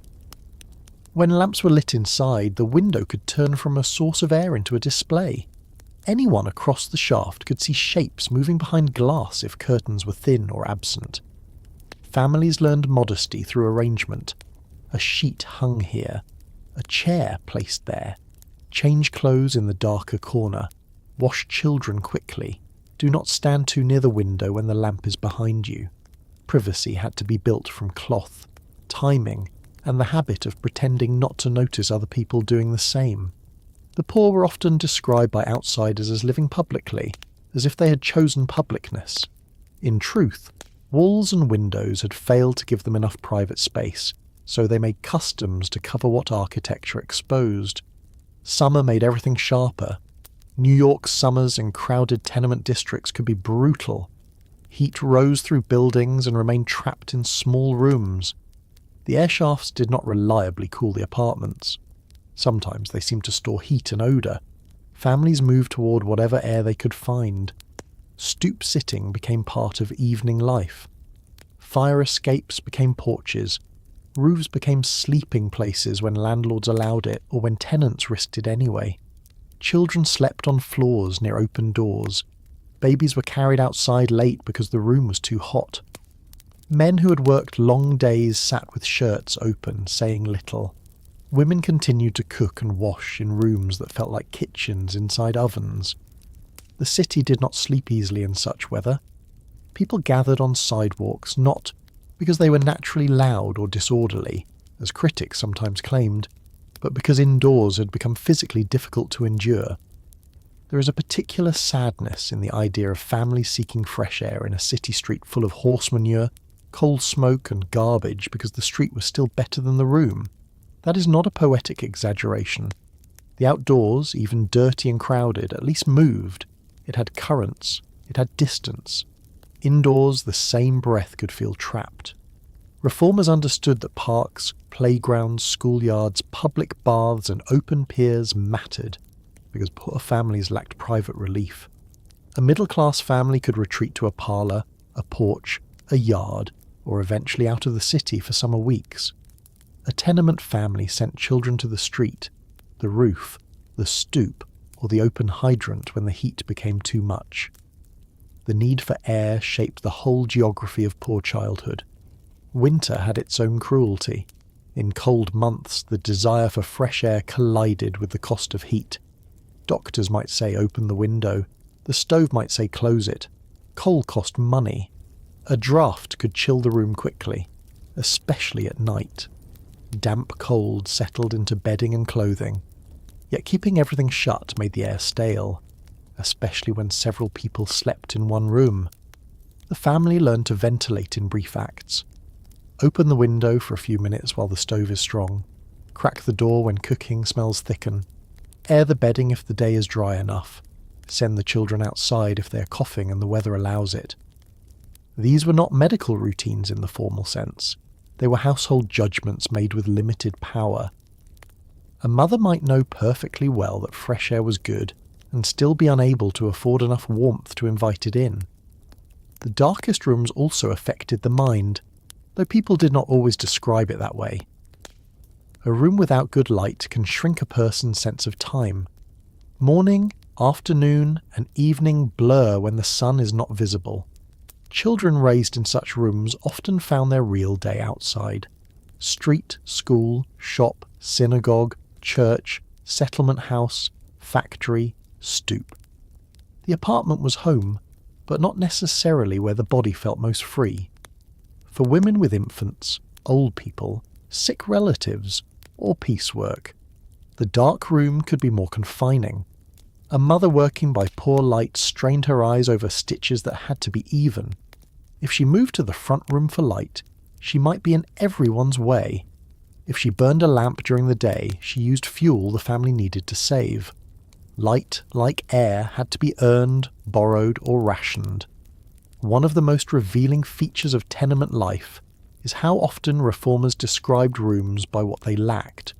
No direct light, no proper ventilation, no private toilet, no bath, no yard, no safe stair, no fireproofing, no adequate space.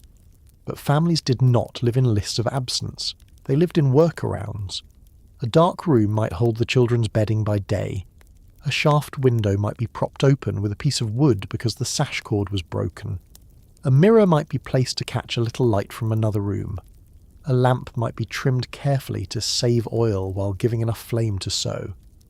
A child might be sent to the front stoop to read because the apartment was too dim.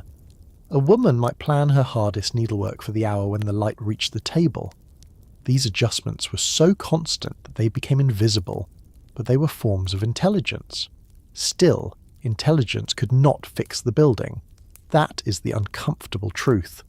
A family could be clean, disciplined, hopeful, careful, and hard-working, and still live in air that damaged them. They could open every window available and still have no true ventilation. They could scrub the sill and still smell the shaft. They could keep their own room orderly and still suffer from garbage below, a sick neighbour across the shaft, or a landlord who ignored repairs. This is where the story of the home becomes larger than the family.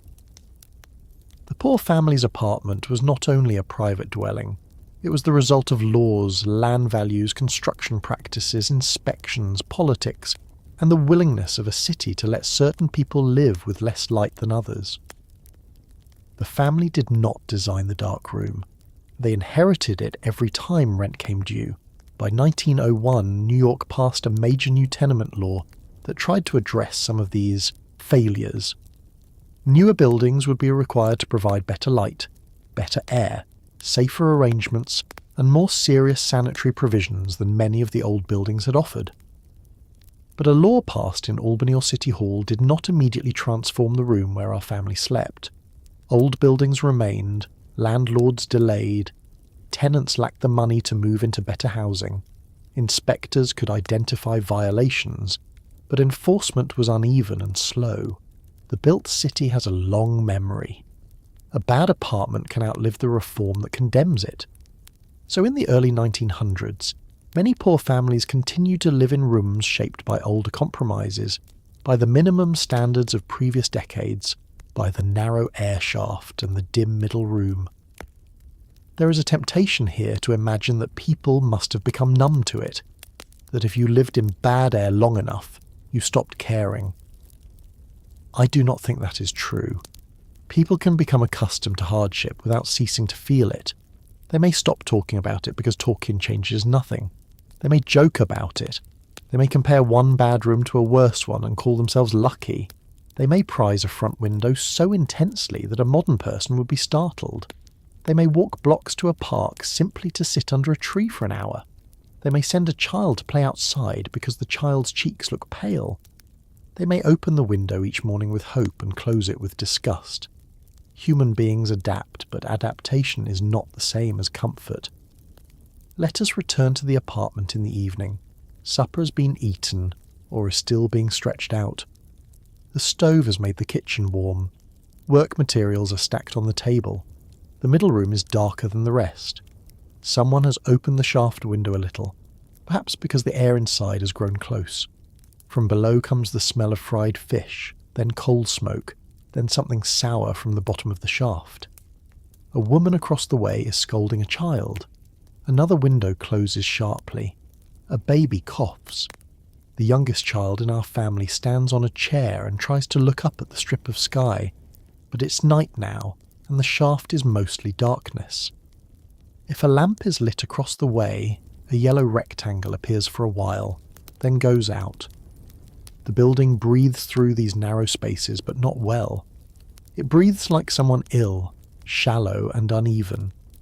In the front room, if there is one, the street window offers a different kind of air.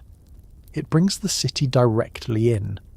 The rattle of wheels, a vendor's late call, men talking below, a police whistle perhaps, the elevated train in the distance if the tracks are near. The smell of the street is not clean, but it has movement. A child might prefer it. An adult might close it for safety or modesty or cold.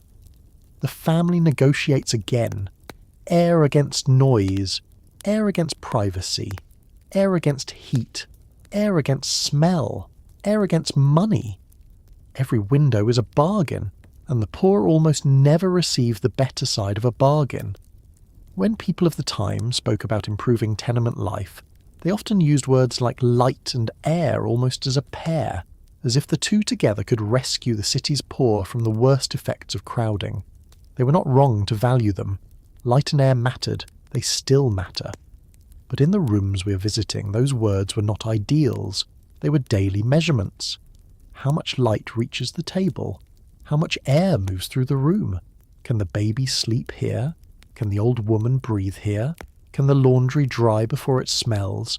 Can the father rest after work? Can the mother sew without ruining her eyes?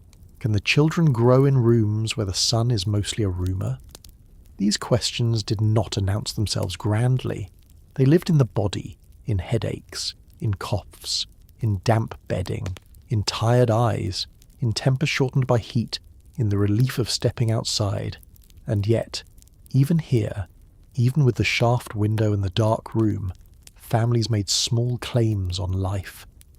A curtain washed and rehung, a geranium on the sill if a light allowed it, a child's face turned toward the window for a little air, bedding shaken out when the weather was dry, a mother opening the room in the morning as if freshness might be invited through persistence, a father sitting near the window at night because after a day indoors at a shop or outdoors in dirty air, he still wants the feeling of a current on his face.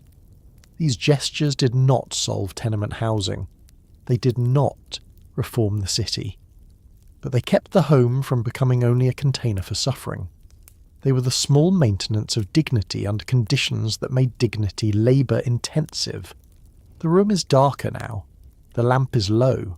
The air from the shaft is not pleasant, but the window remains cracked because the kitchen is too warm and too full of sleeping bodies to close it entirely.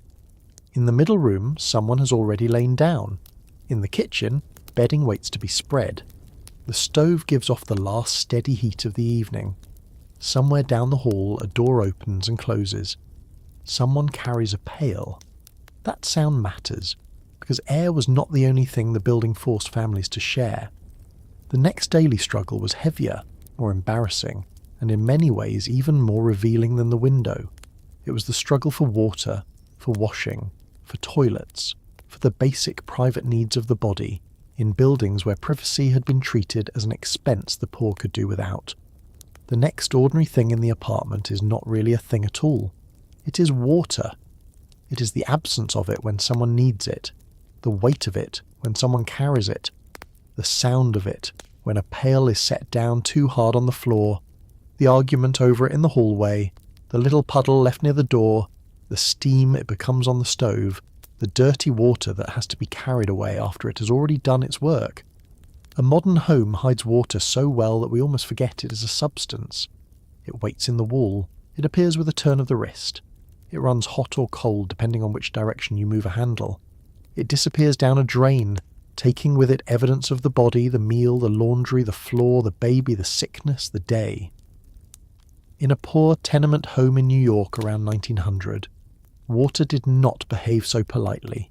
It had to be fetched, guarded, heated, shared, rationed, spilled, fought over, and sometimes carried down again after it had become too dirty to use. The home did not simply contain water. The home worked around it.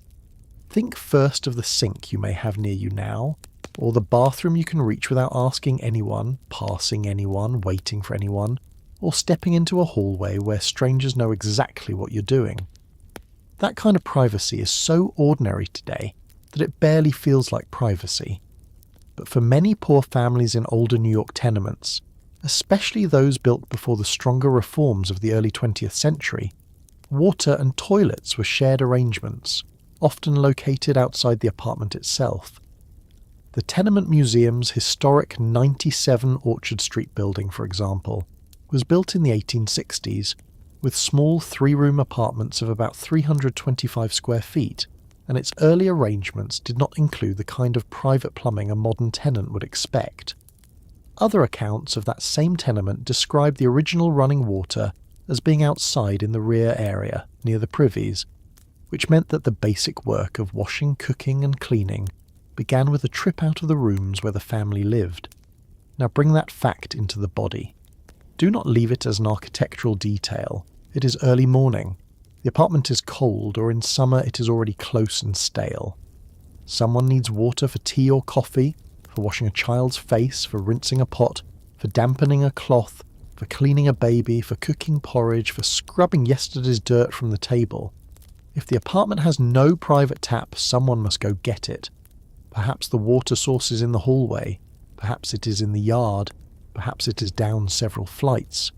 The person carrying the pail is likely a woman or a child, because household water belonged to the work of the household, and the work of the household was often treated as if it required no explanation. A child may be sent while half awake. A mother may go herself because the child spills too much.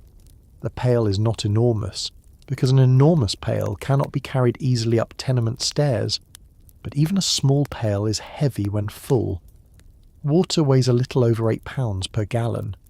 2 gallons are already a burden when the stairs are steep and the hallway is dim.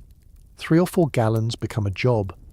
Now imagine doing that not once, but again and again, because a household cannot run on one pail. The trip for water also exposes the family. That matters.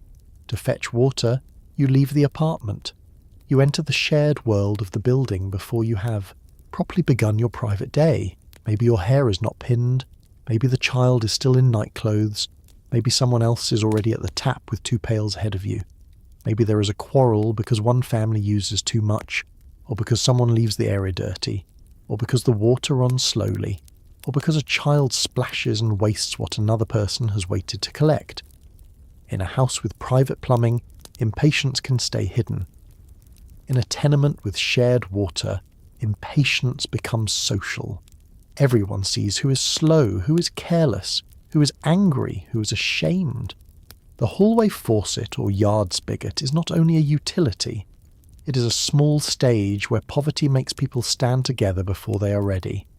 Once the water is inside, it still has to be managed.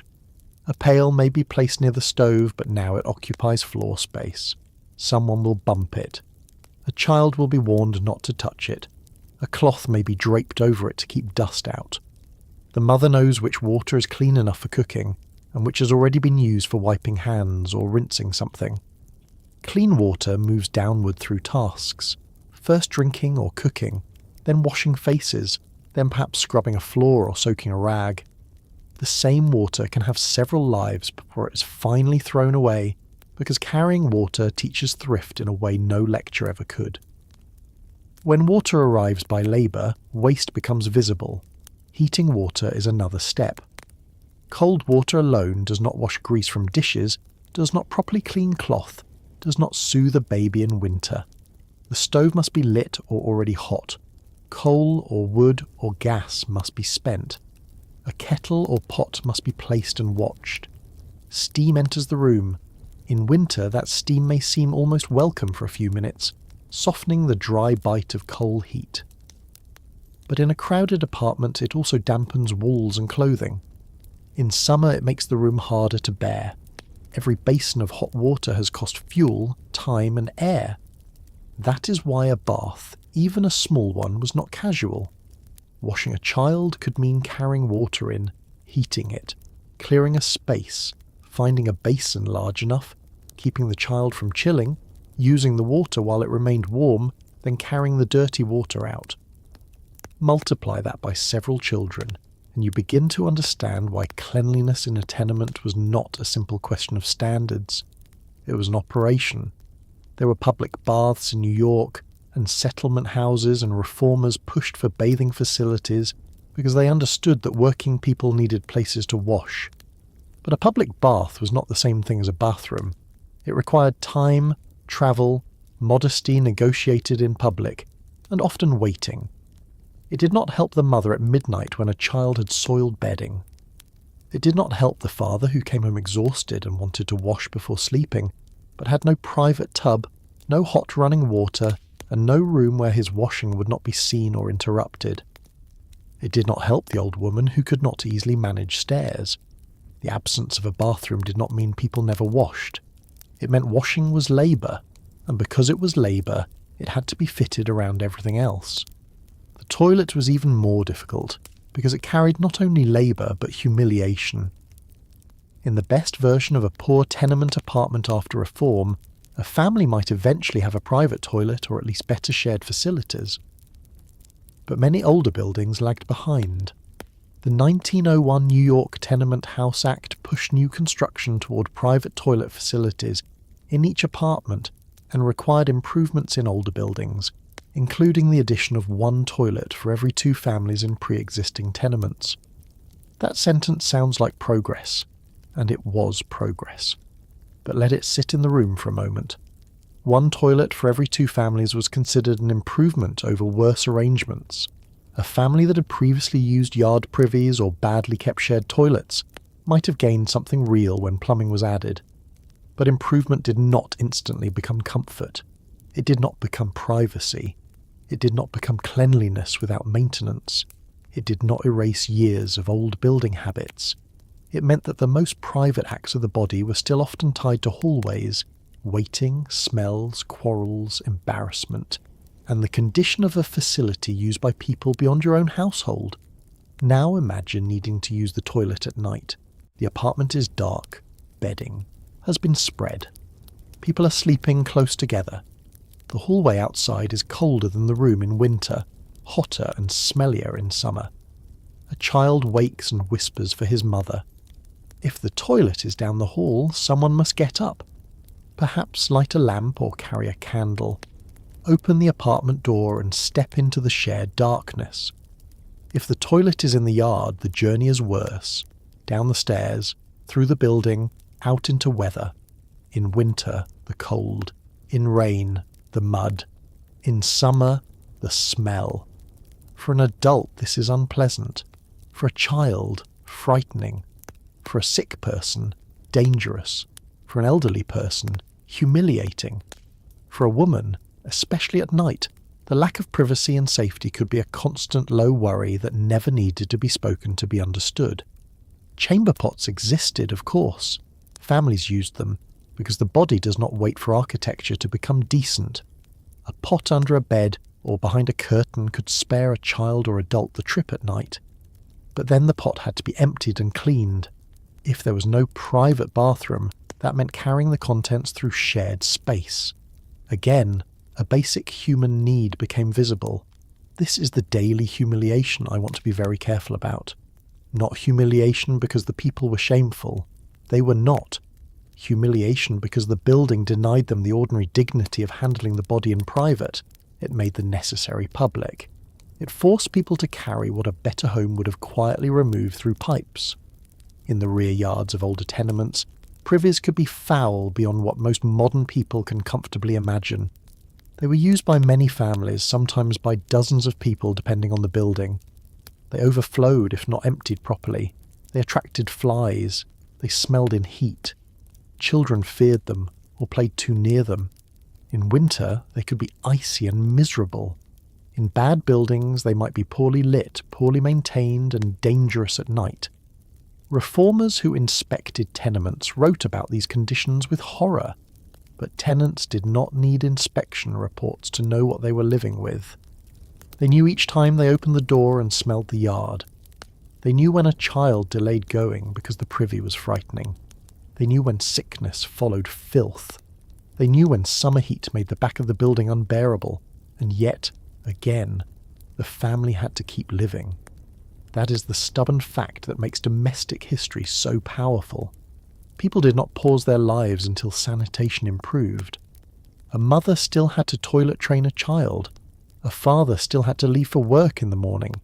An old person still had to manage dignity as best they could. Girls and women still had to handle menstruation in crowded rooms with limited water and almost no privacy. Babies still needed diapers washed. Bedding still had to be cleaned after illness or accidents. The household absorbed these needs quietly because there was no alternative, but quiet absorption should not be mistaken for ease. Laundry brings the water and toilet story together in a particularly hard way. Cloth diapers, underclothes, sheets, towels, work shirts, aprons, children's garments, all had to be washed, and some of what had to be washed was deeply soiled. Without a private sink or bathtub, the kitchen became the washroom. Water was carried in, heated, poured into tubs or basins, used with soap that might be harsh on the hands and then carried out again. Steam-clouded windows, wet garments hung across the room. If someone in the family had diarrhea, fever sweats, tuberculosis or another illness, laundry became urgent, unpleasant, and frightening. Disease did not arrive as an abstract public health term. It arrived as cloth that had to be handled. It arrived as water that had to be changed. It arrived as a smell in the kitchen that no amount of pride could fully hide. The public health reformers of the period increasingly understood that bad housing conditions helped disease spread. City archives and historians describe early tenements as dark, dank, dangerous buildings associated with outbreaks and chronic diseases such as cholera, malaria, and tuberculosis, and the outrage over these conditions helped drive investigations and reform. But for the family, this connection was lived before it was legislated. A shared toilet used by many sick people, a hallway tap touched by many hands, a pail carried through a dirty stairwell, a room with damp laundry and no fresh air, these were not separate problems. They were one system. The home, the building, the body, the water, and the city all touched one another. Now think about shame again, because sanitation has always been tied to moral judgment. Poor tenants were often blamed for dirty conditions. Outsiders saw overflowing yards, grimy children, sour laundry, and crowded rooms, then too quickly concluded that the people themselves lacked discipline or decency. But if you enter the kitchen and follow the water, you begin to see how unfair that judgment could be. A mother could scrub all morning and still have children return from streets full of horse manure and coal soot. She could wash clothes and still be forced to dry them in air that made them smell damp. She could teach children to be careful and still watch them track mud from a dark stairwell. She could keep her own dishes clean and still share a toilet neglected by the landlord or fouled by too many users. Cleanliness requires infrastructure. It requires space. It requires drains, hot water, light, ventilation, storage, and time. Without those, cleanliness becomes not a state, but a fight. And a fight that has to be repeated every day. A poor family's kitchen often held the evidence of that fight. The basin with a chipped rim, the soap kept where children could not waste it, the rag hung to dry, the scrub brush worn down, the pail near the stove, the line of damp clothes, the floorboards whitened in places from repeated scrubbing and dark in the cracks, where dirt returned no matter what anyone did. A mother might wash a child's face before school with almost ceremonial intensity because the child's appearance carried the family's reputation into the street. Clean hands, combed hair, a patched but tidy shirt, these were not little matters. They were defences against contempt. The family might be poor, but the child must not look neglected. The room might be crowded, but the table must be wiped. The toilet might be shared, but the basin must be rinsed. Respectability in a tenement was maintained with wet hands. Water also shaped gender inside the home. Men certainly carried water at times, especially if a task required strength, or if the family arrangement demanded it, but the daily management of household water usually fell to women and children. This meant women were the ones most aware of the household's hidden plumbing of effort.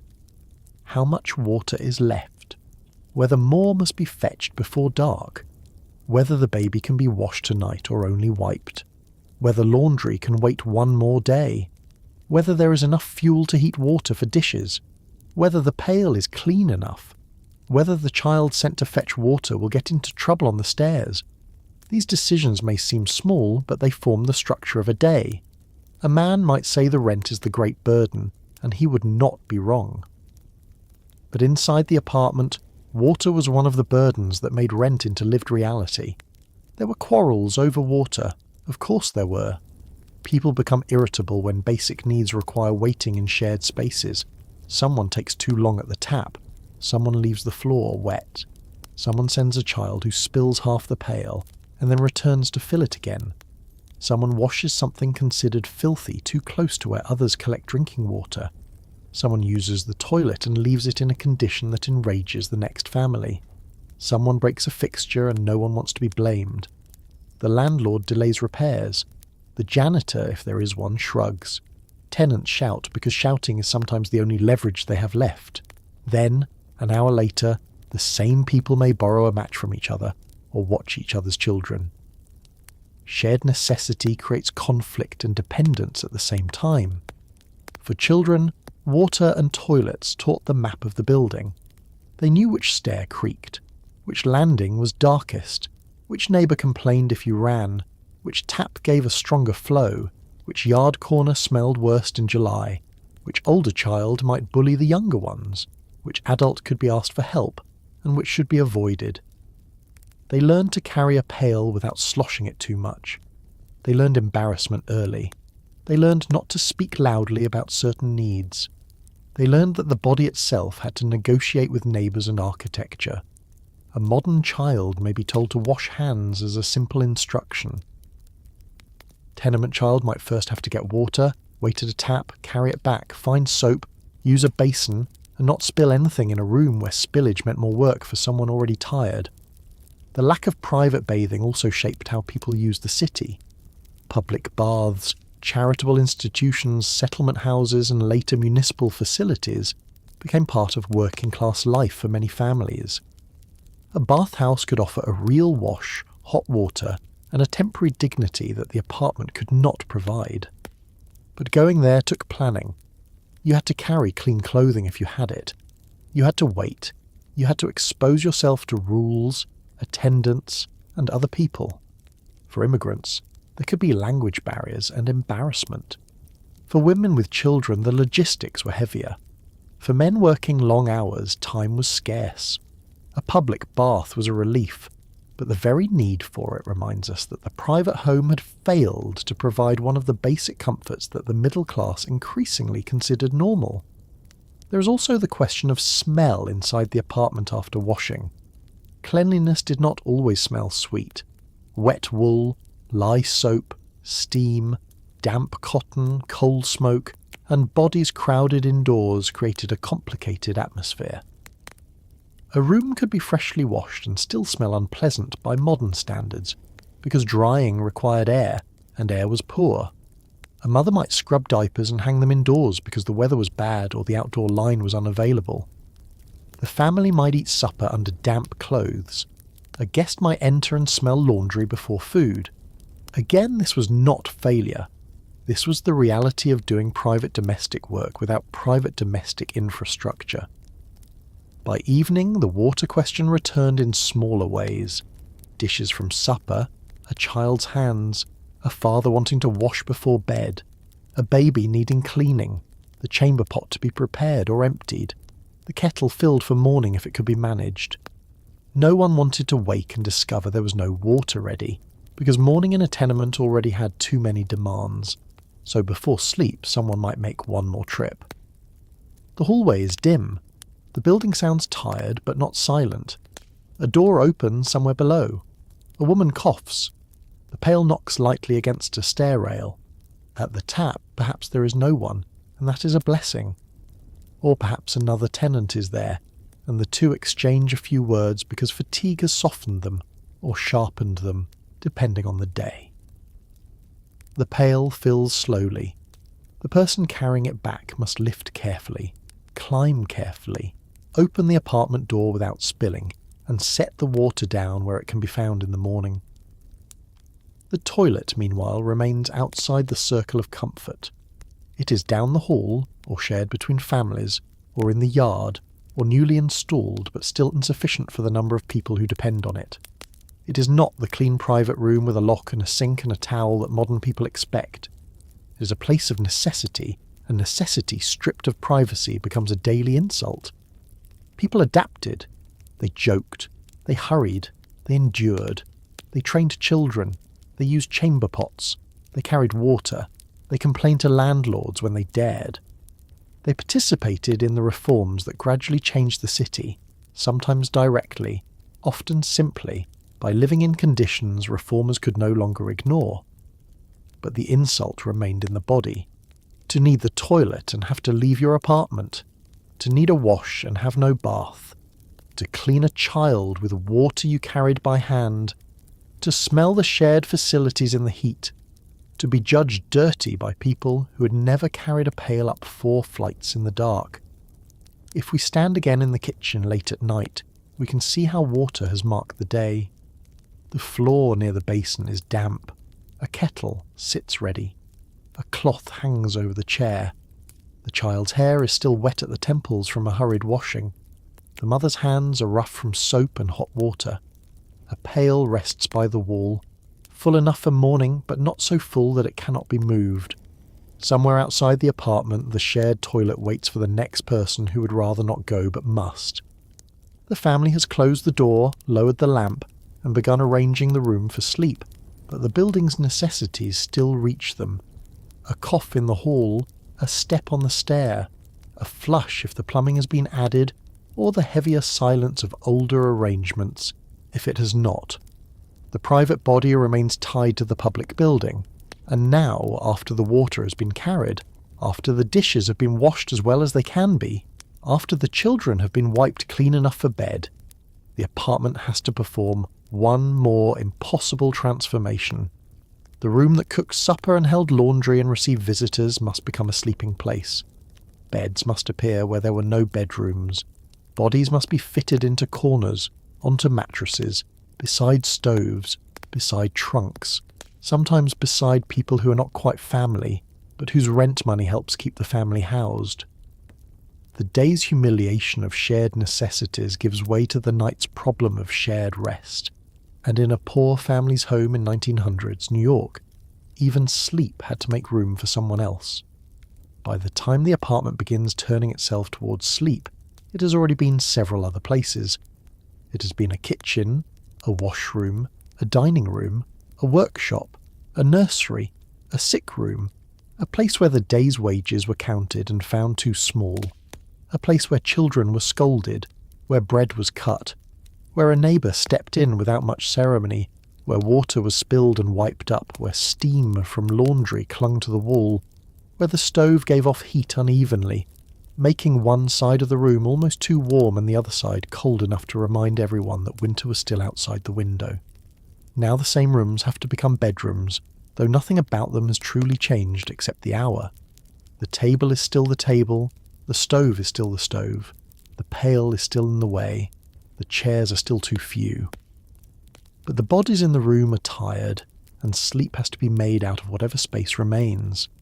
That is the first thing to understand about nighttime in a poor family's tenement home around 1900. Sleep was not simply something that happened when people got into their beds. Sleep had to be arranged. It was a nightly labour, almost like setting a stage, except the audience was exhaustion, and the performance had to begin again every evening. Bedding came out from corners, trunks, shelves, under bedsteads, or from hooks where it had been aired badly during the day. A mattress might be dragged into the kitchen, a chair might be moved against the wall, a child might be lifted from one place to another because the space needed for supper was now needed for sleeping. If there was a bed in the apartment, it did not mean everyone had a bed. A bed was a major piece of household property, but it was not always private. It might belong to the parents by custom, to the boarder by payment, to the sick person by necessity, or to whoever had to work early and needed a few hours of more reliable rest. A poor family did not ask, "Where does everyone sleep?" as if there were assigned rooms waiting. They asked in practice, "Where can everyone fit tonight?" In a 3-room tenement apartment, the answer was often complicated. The front room, if there was one, might hold a bed or a sofa or a folding cot. The middle room might be so dark and airless that it was used mainly for sleeping, because sleeping could be done in darkness, though that did not mean it was healthy. The kitchen might hold the stove, the table, the mother's work, and still become the place where children lay down after everything else was cleared. If the apartment had only 2 rooms, the arrangements were tighter. If there were boarders, they became tighter still. The family learned the geometry of sleep by repetition. One child here, feet toward the wall, 2 younger ones together on that mattress, the baby near the mother, the older boy on chairs if no one else needs them, the boarder in the front room because he pays for that place, the grandmother near the stove in winter because the cold makes her joints ache. These decisions were practical, but they also carried rank, care, sacrifice, and sometimes resentment. Modern people often think of sleep as the most private part of home life. Even in a small apartment today, the bed is usually imagined as personal space. It belongs to a person or to a couple. It has a room around it. It is where the day finally stops touching you. In a poor tenement home, sleep remained social. You slept near other people's breathing, coughing, turning, whispering, snoring, crying, and getting up in the night. You slept with the knowledge of other bodies close enough to brush against, close enough to wake you, close enough to make privacy something you learn to invent inside your own head. A child might grow up never knowing what it felt like to fall asleep alone in a quiet room. A mother might spend years sleeping lightly because every movement in the room might mean a child needing the toilet, a baby needing milk, a stove needing attention, or a boarder coming in late. A father might sleep in the same room where his children, a relative, and a paying stranger also slept, and still be expected to rise before dawn ready for work. Boarders were one of the most important and uncomfortable facts of poor household life. They were not unusual. In working-class and immigrant neighbourhoods, taking in a boarder could be the difference between paying rent and falling behind.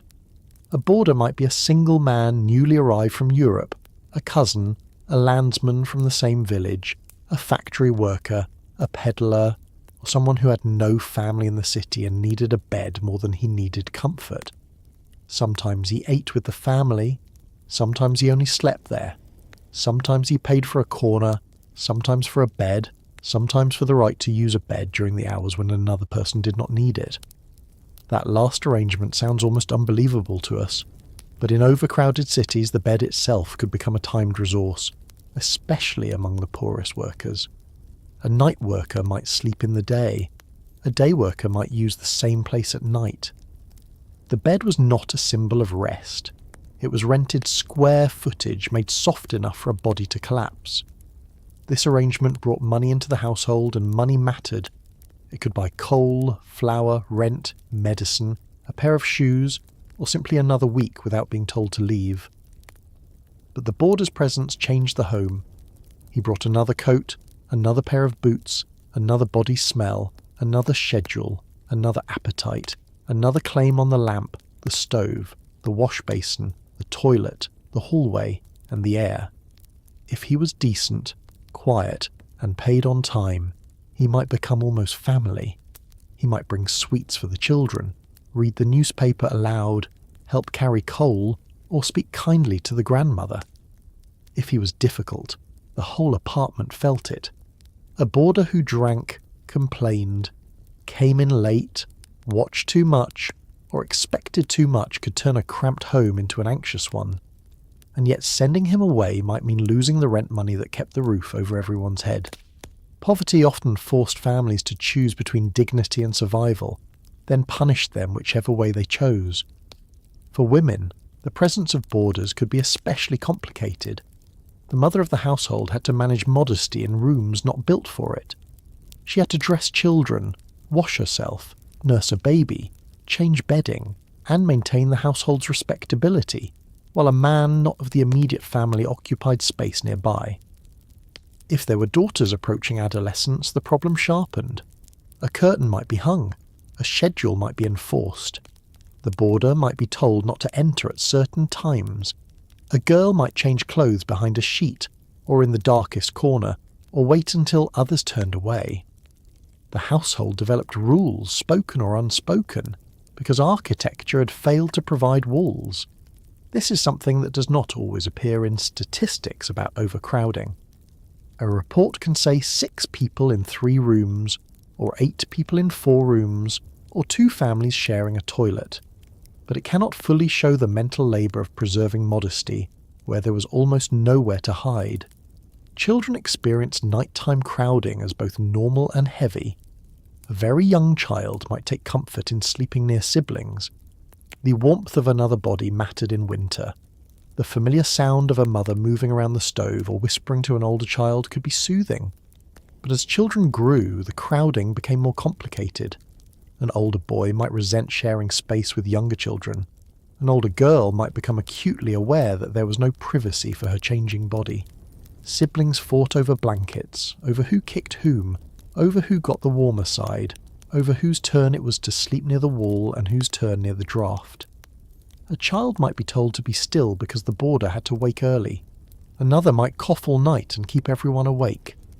Bedtime did not produce quiet immediately. It produced negotiation in the dark. The bedding itself tells a story. A poor family might own a proper bedstead, perhaps bought second-hand or brought piece by piece into the apartment.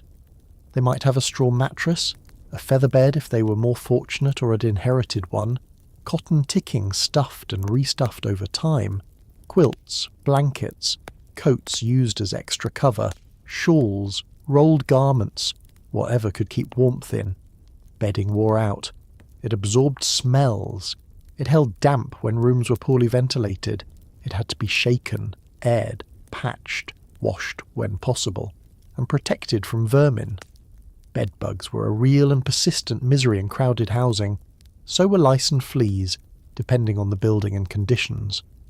A clean family could still suffer from pests if the walls, neighbouring rooms or second-hand furniture carried them in. Imagine trying to sleep after a long day and feeling something move against the skin, knowing that tomorrow there will be more washing, more boiling, more shaking out, more blame from people who do not understand that pests travel easily where people are forced to live tightly. The fear of vermin was not only discussed, it was work. Bedding infested with bugs had to be dragged out, beaten, inspected, sometimes scalded or treated in whatever ways the family knew. Cracks in walls and bedsteads had to be watched. Children's heads had to be checked. Clothes had to be washed with water that had to be carried and heated. Every pest problem became a water problem, a fuel problem, a time problem, and a shame problem. Outsiders could point to infestation as evidence of neglect. The tenant knew it as one more invasion by the building itself. Overcrowding also changed the air at night. During the day, doors opened, children ran errands, people came and went, windows were adjusted.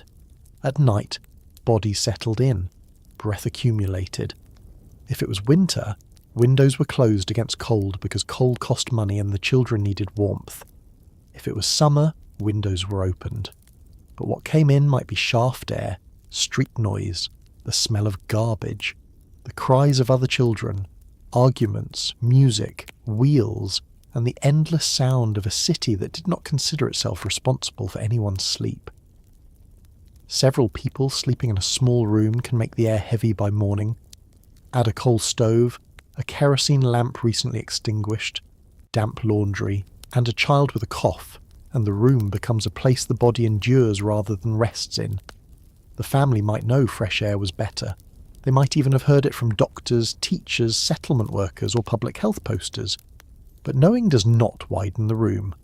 There is a particular kind of tiredness that comes from not sleeping alone, not sleeping deeply, not sleeping in air that feels clean, and not sleeping without interruption.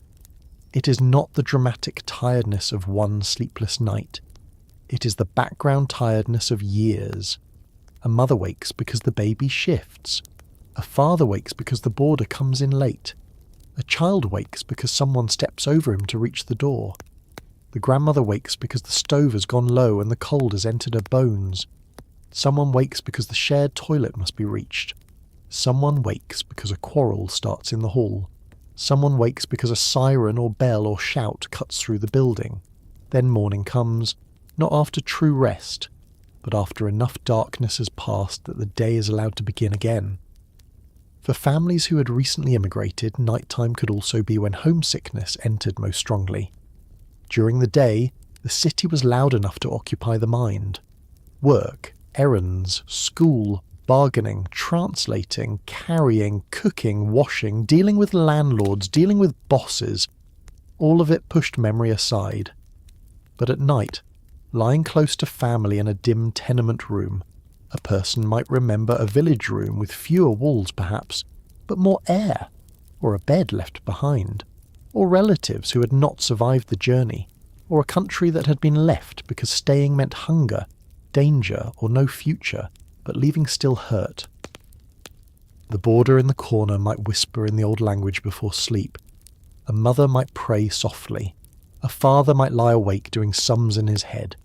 Rent, food, coal, doctor, shoes, remittance money to send back, union dues perhaps, money owed to the grocer, money not yet paid by the contractor.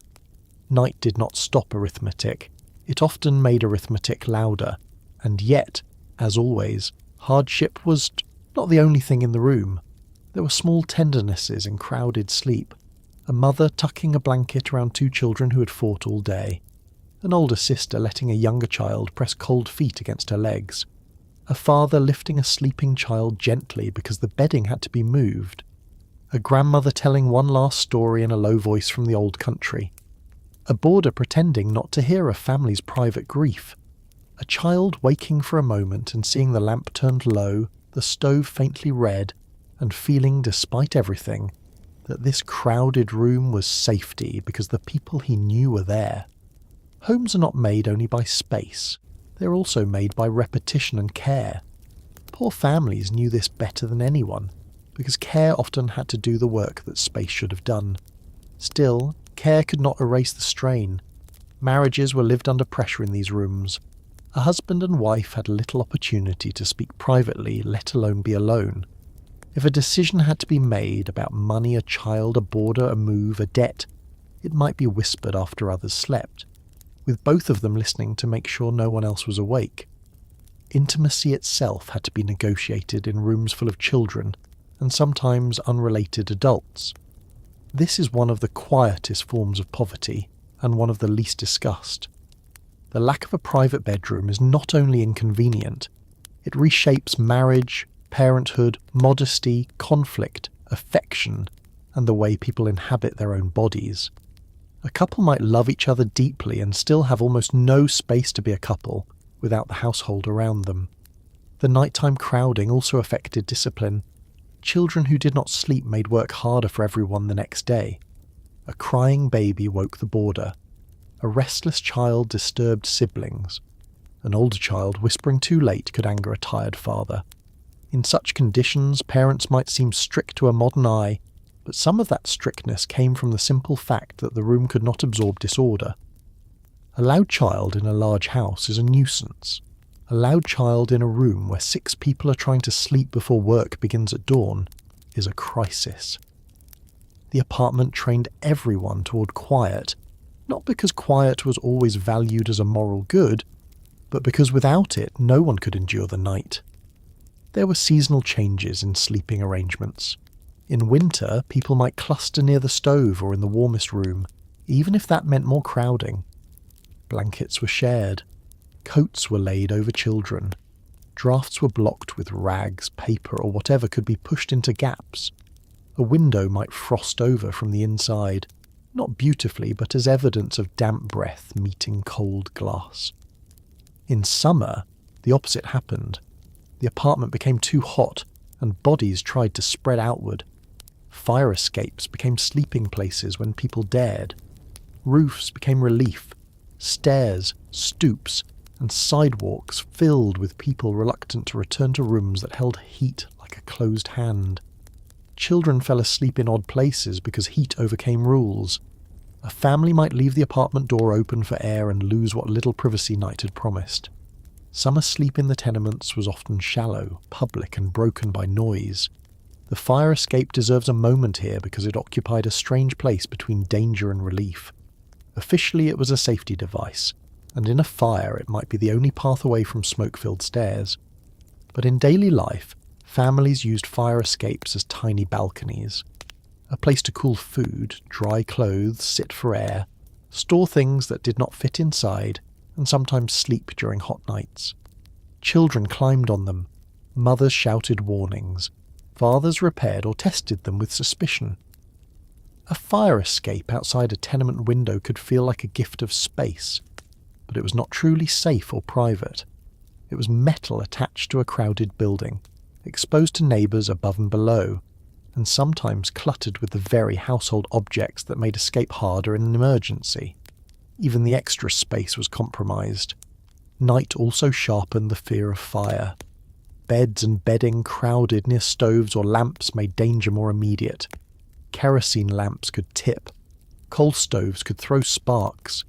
Children sleeping on floors were vulnerable in confusion. If smoke entered the hallway, the family had to wait quickly, gather children, find the door, judge whether the stairs were passable, and perhaps reach the fire escape. In a crowded apartment, getting everyone up and out was not simple. Where are the shoes? Where is the baby? Where is the grandmother? Is the boarder awake? Is the hallway already full? Fire was not an abstract possibility. Tenement residents knew stories. The city knew them too. Reform laws often followed tragedy, but families had to sleep each night before the next reform arrived. Boarders added another layer to emergency and illness. If a boarder fell sick, did the family nurse him? Did he leave? Could he pay? If he coughed badly, did the mother worry about tuberculosis spreading to the children? If he lost work, did he fall behind in payment? And did compassion allow him to stay longer than the household could afford? If he died, and such things happened, how did the family manage the body, the authorities, the room, the children's fear? A boarder was income, but he was also human. Poor households were full of these blurred obligations. People entered for practical reasons and became entangled in moral ones. For single immigrant men, boarding in another family's apartment could be lonely too. He might sleep in a corner among people who are not his own, listening to a family's language if it is his, or another language if it is not. He may send money home. He may own very little beyond a trunk or bundle. He may work long hours and return to a bed that must be vacated by a certain time. He may be treated kindly or merely tolerated. He may dream of bringing over a wife, parents, siblings, or children once enough money is saved. His presence makes the family's home more crowded, but his own life may be even more rootless. The tenement was full of people using one another's limited space to survive. That did not make the crowding easier. It made it more complicated. If we look at the room near midnight, the arrangement might seem almost impossible. The stove is low, the lamp has been turned down or extinguished. The table stands pushed slightly aside, no longer the centre of work. A child lies on a mattress that had been rolled against the wall during the day. Another child sleeps crosswise at the foot of a bed. The parents occupy what space custom and exhaustion have left them. The boarder is behind a hanging cloth or in the front room. his boots placed carefully because stepping on someone in the dark will wake the whole room. A baby stirs. Someone coughs from the middle room. Damp laundry, if it has not dried, gives the air a chill smell. The window is cracked or closed depending on season, money and tolerance. The city outside continues in pieces. A late cart, a shout, a bottle breaking, a train in the distance, footsteps on the stairs. The family sleeps not because the room has become peaceful, but because the body insists. That is another truth worth holding. Human beings can sleep in conditions that are not restful. They can sleep beside noise, in bad air, under thin blankets, near strangers, after worry, before labour. They can sleep because they must. But the fact that sleep happens should not be confused with the idea that sleep restores. Many tenement families began each day with a deficit they never named. Children went to school tired. Men went to work tired. Women began washing, cooking, carrying, sewing, nursing and bargaining while already tired. The crowded night carried itself into the next day, and the next day prepared another crowded night. Morning would reveal what darkness concealed. Bedding had to be folded again. A child's blanket smelled damp and needed airing. The boarder's sleeping place had to disappear so the room could become respectable. The table had to return to work. The stove had to be fed. Someone had to fetch water. Someone had to empty the pot. Someone had to shake crumbs, sweep, wash, dress, hurry, and make the apartment look as if sleeping so many people in so little space had not happened. This daily erasure is important. The room hid its nighttime crowding by daylight because it had to function again. A visitor at noon might see a kitchen and not understand how many bodies had occupied it at midnight.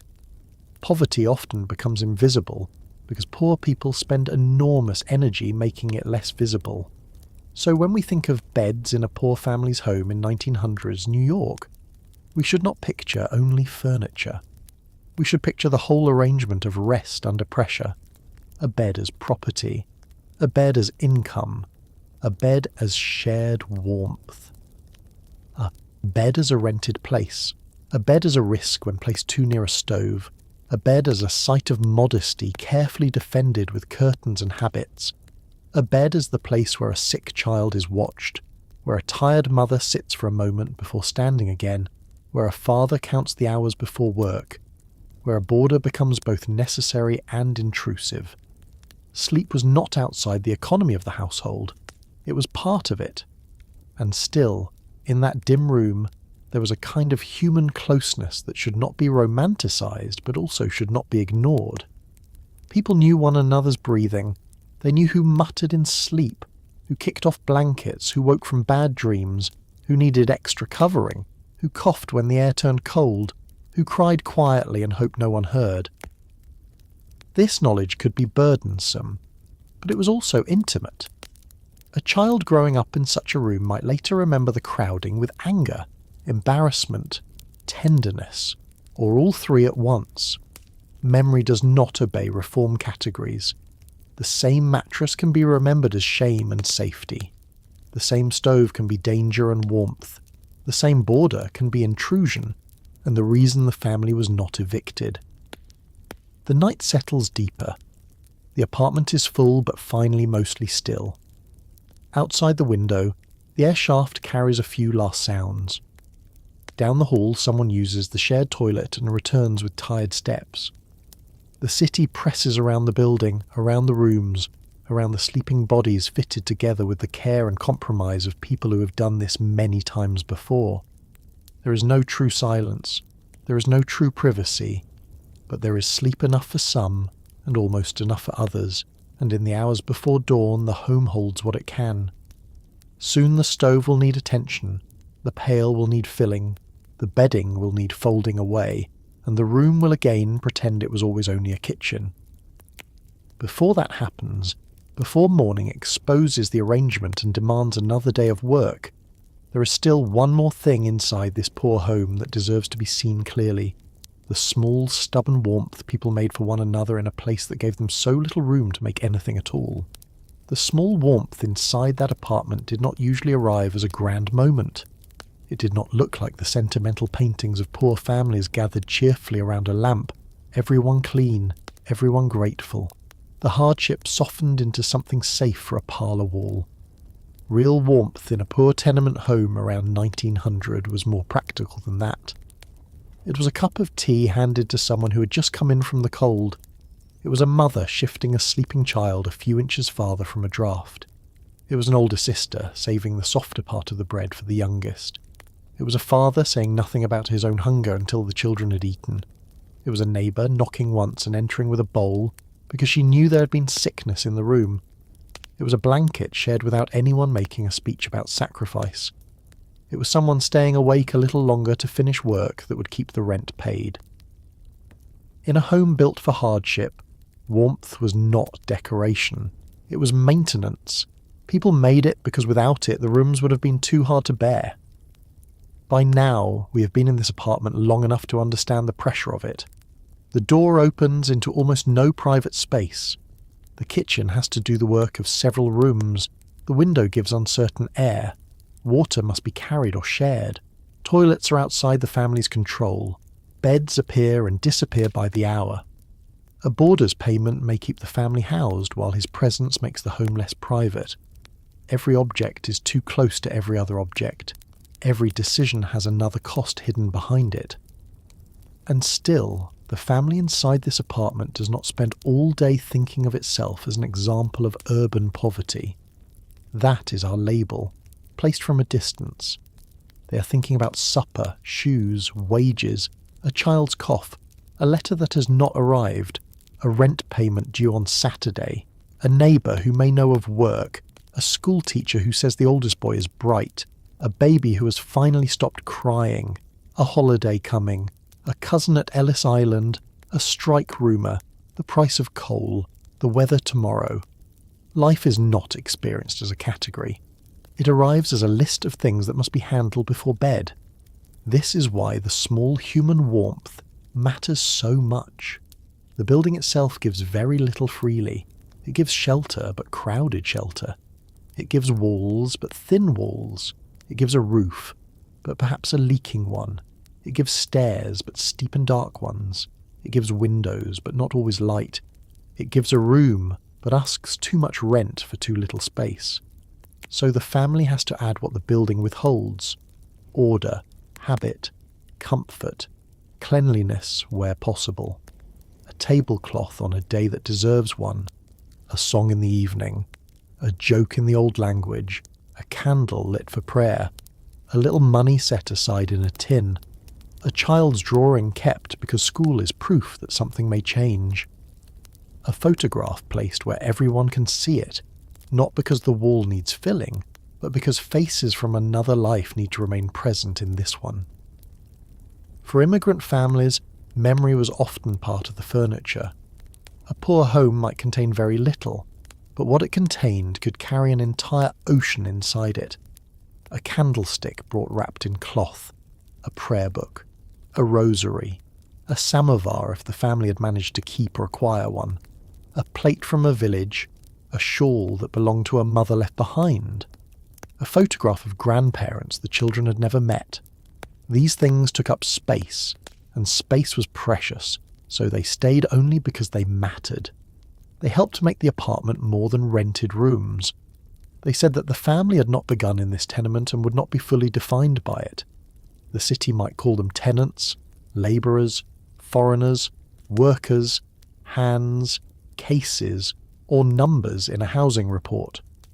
Inside the room, they were people with ancestors, customs, recipes, griefs, jokes, and obligations older than the building. Food often carried that memory most strongly. Even when poverty changed every recipe, families tried to preserve the taste of where they came from.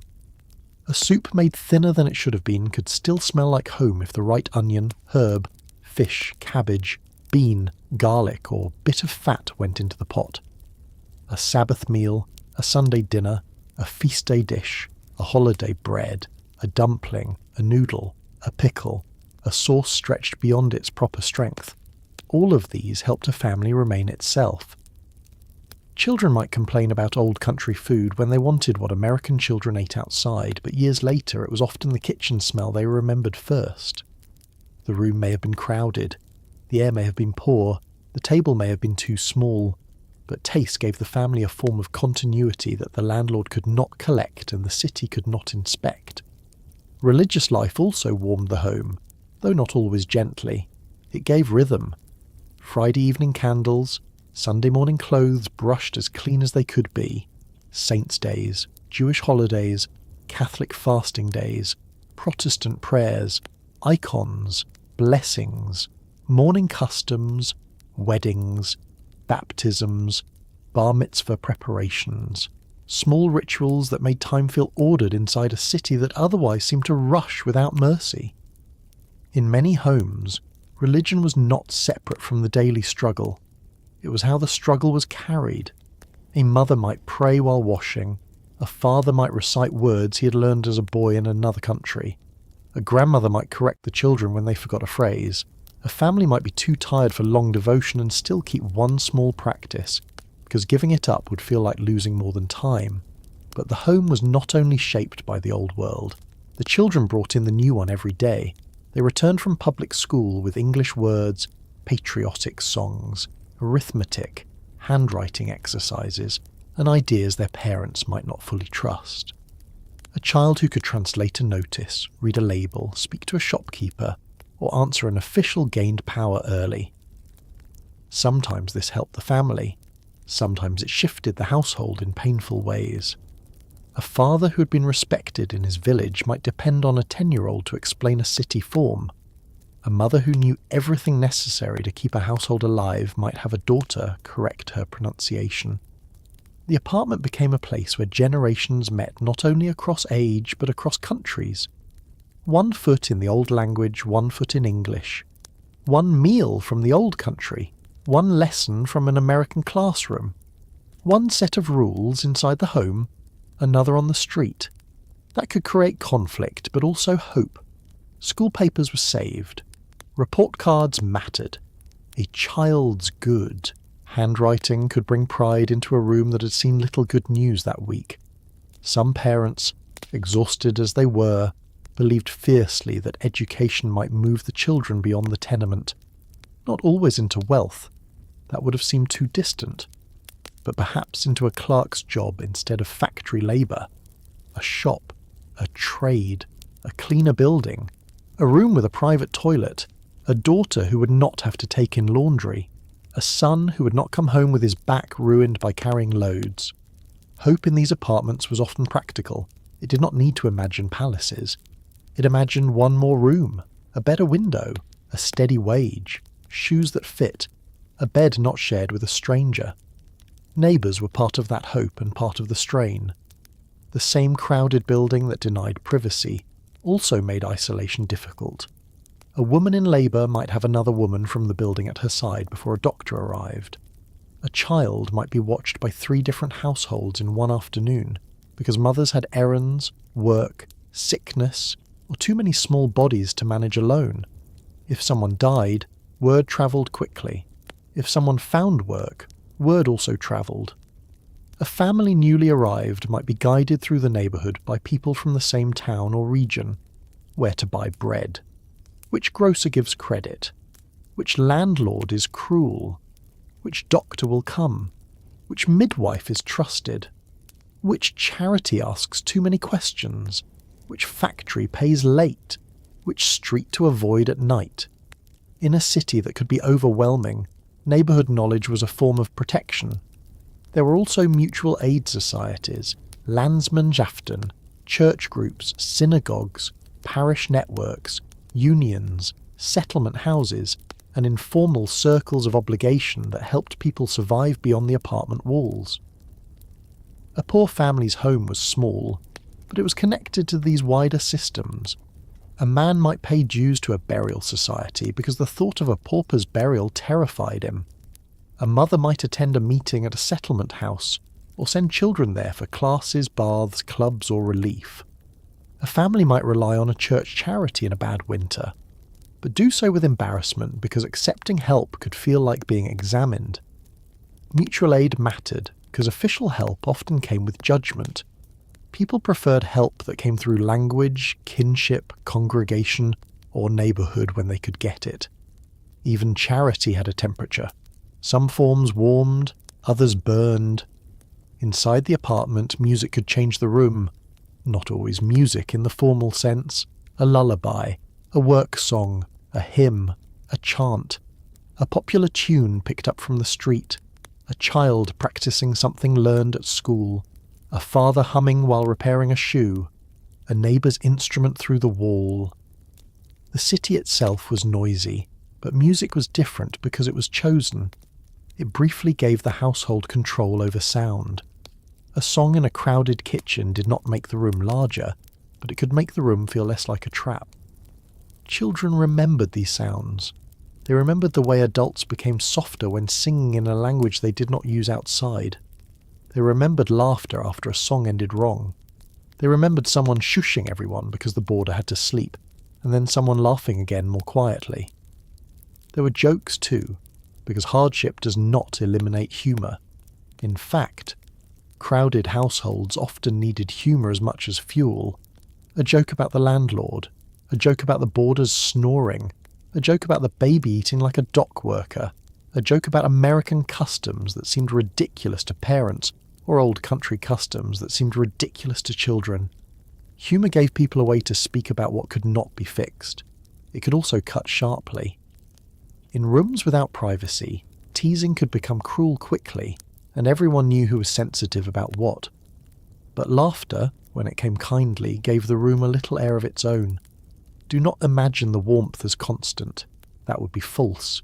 These homes held anger. They held fear. They held impatience sharpened by fatigue. A mother could snap at a child she loved because the child spilled water that had taken 20 minutes to carry. A father could become silent from shame when work failed. Siblings could be harsh to one another because they had no space to escape each other's moods. A boarder could make a room tense simply by sitting in it. A grandmother could complain that children were becoming American and disrespectful. A child could resent being needed so much. Love does not remove pressure. In a tenement, love had to live under pressure every day, and some days pressure spoke louder. But what is striking is how much care survived anyway. A patch placed neatly on a coat so a child would not be mocked. A penny found for a school pencil. A little milk purchased for someone weak.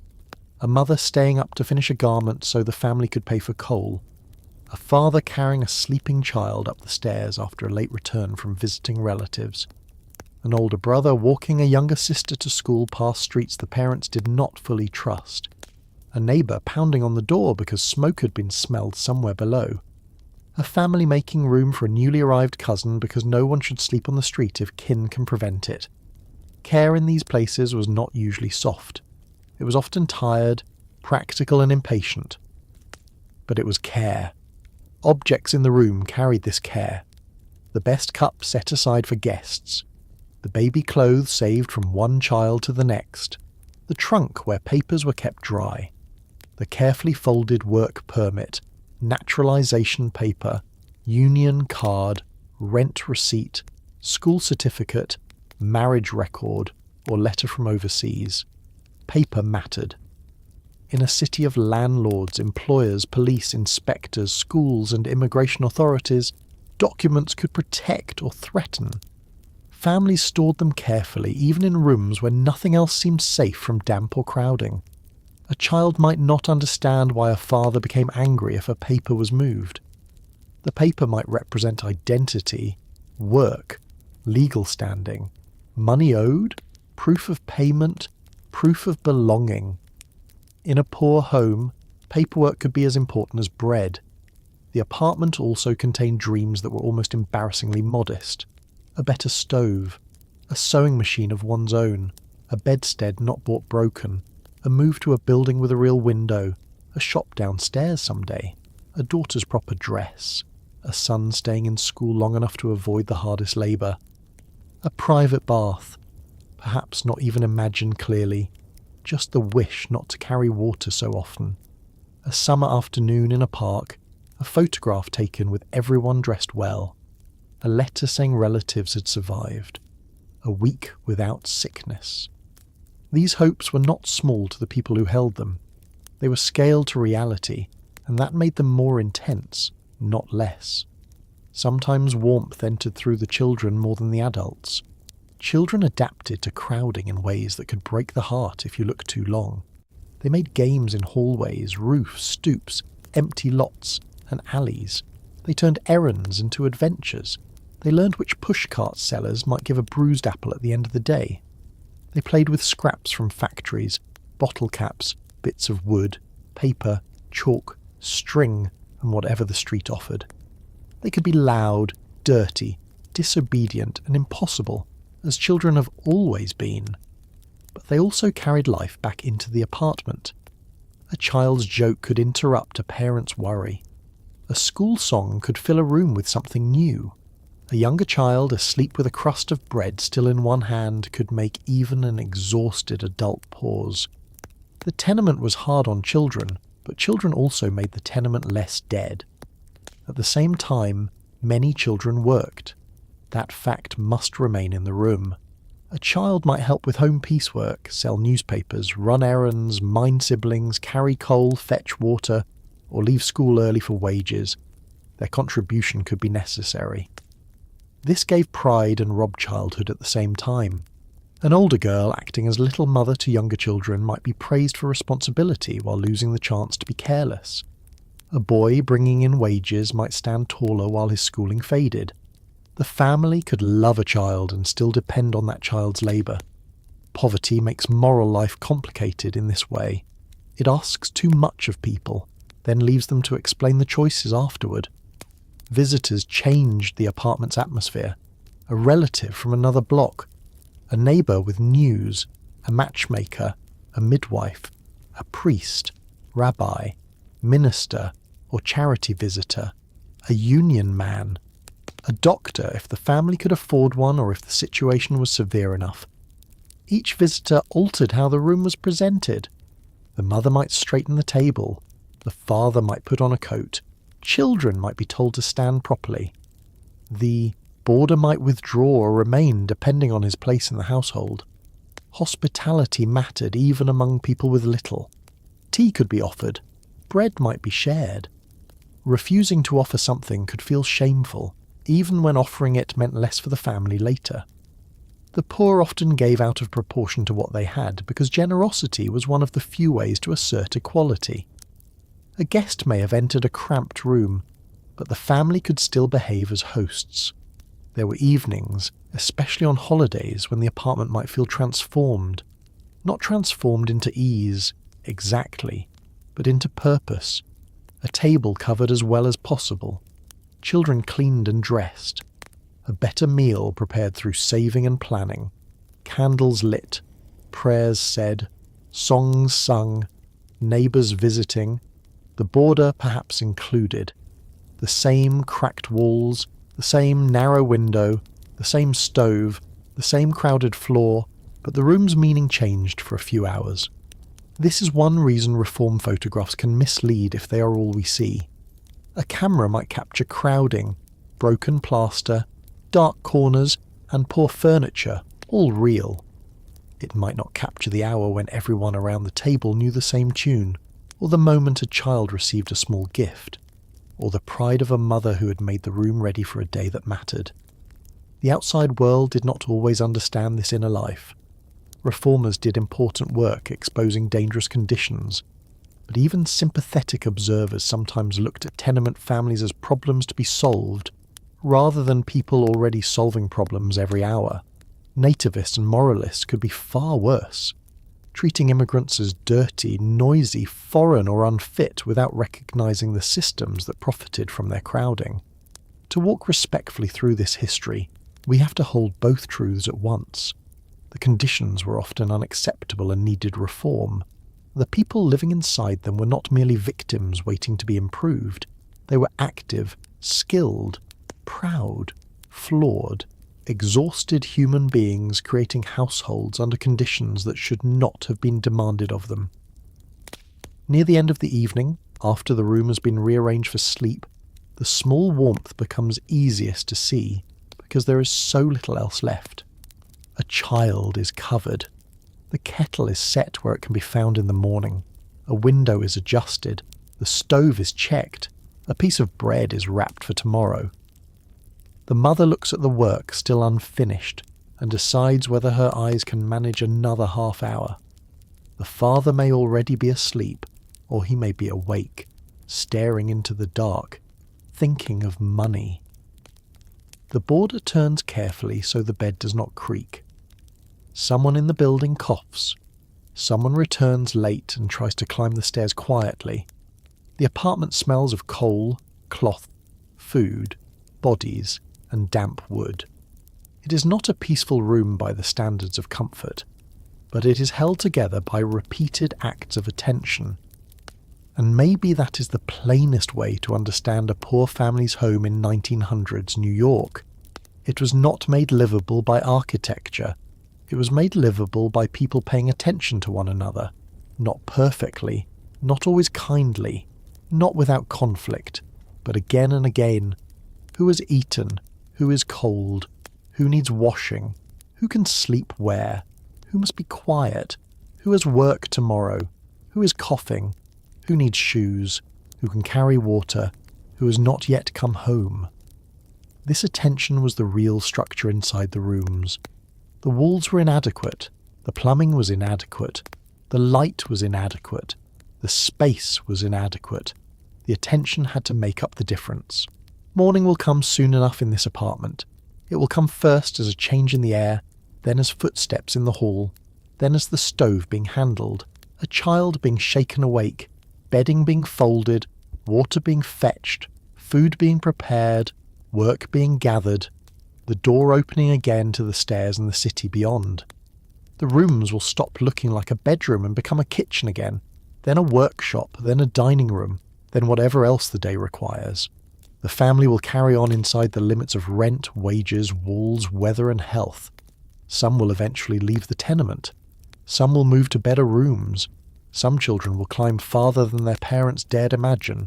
Others will remain trapped by low wages, illness, discrimination, bad luck, or the simple weight of being poor in a city that always had another family ready to rent the same inadequate space. But for this one night, before the day begins again, the home is still, not silent, never completely silent, but still enough. The lamp is out, or nearly out. The stove holds a little heat. The hallway beyond the door has quieted.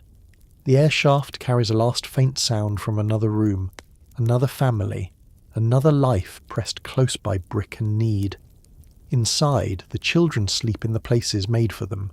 The adults sleep more lightly. The boarder sleeps because he has work or hopes for work. The mother, if she's still awake, may sit for a moment longer than she should, not because there is nothing left to do, but because sometimes a person needs 1 minute in which no one is asking anything. Then she too lies down. The room has not become spacious. It has not become clean by modern standards, or private, or safe enough, or fair. But it has become home for the night because the people inside it have made it so, with labour, habit, memory, and the small, stubborn kindnesses that history rarely records, but every hard household has needed in order to last until morning.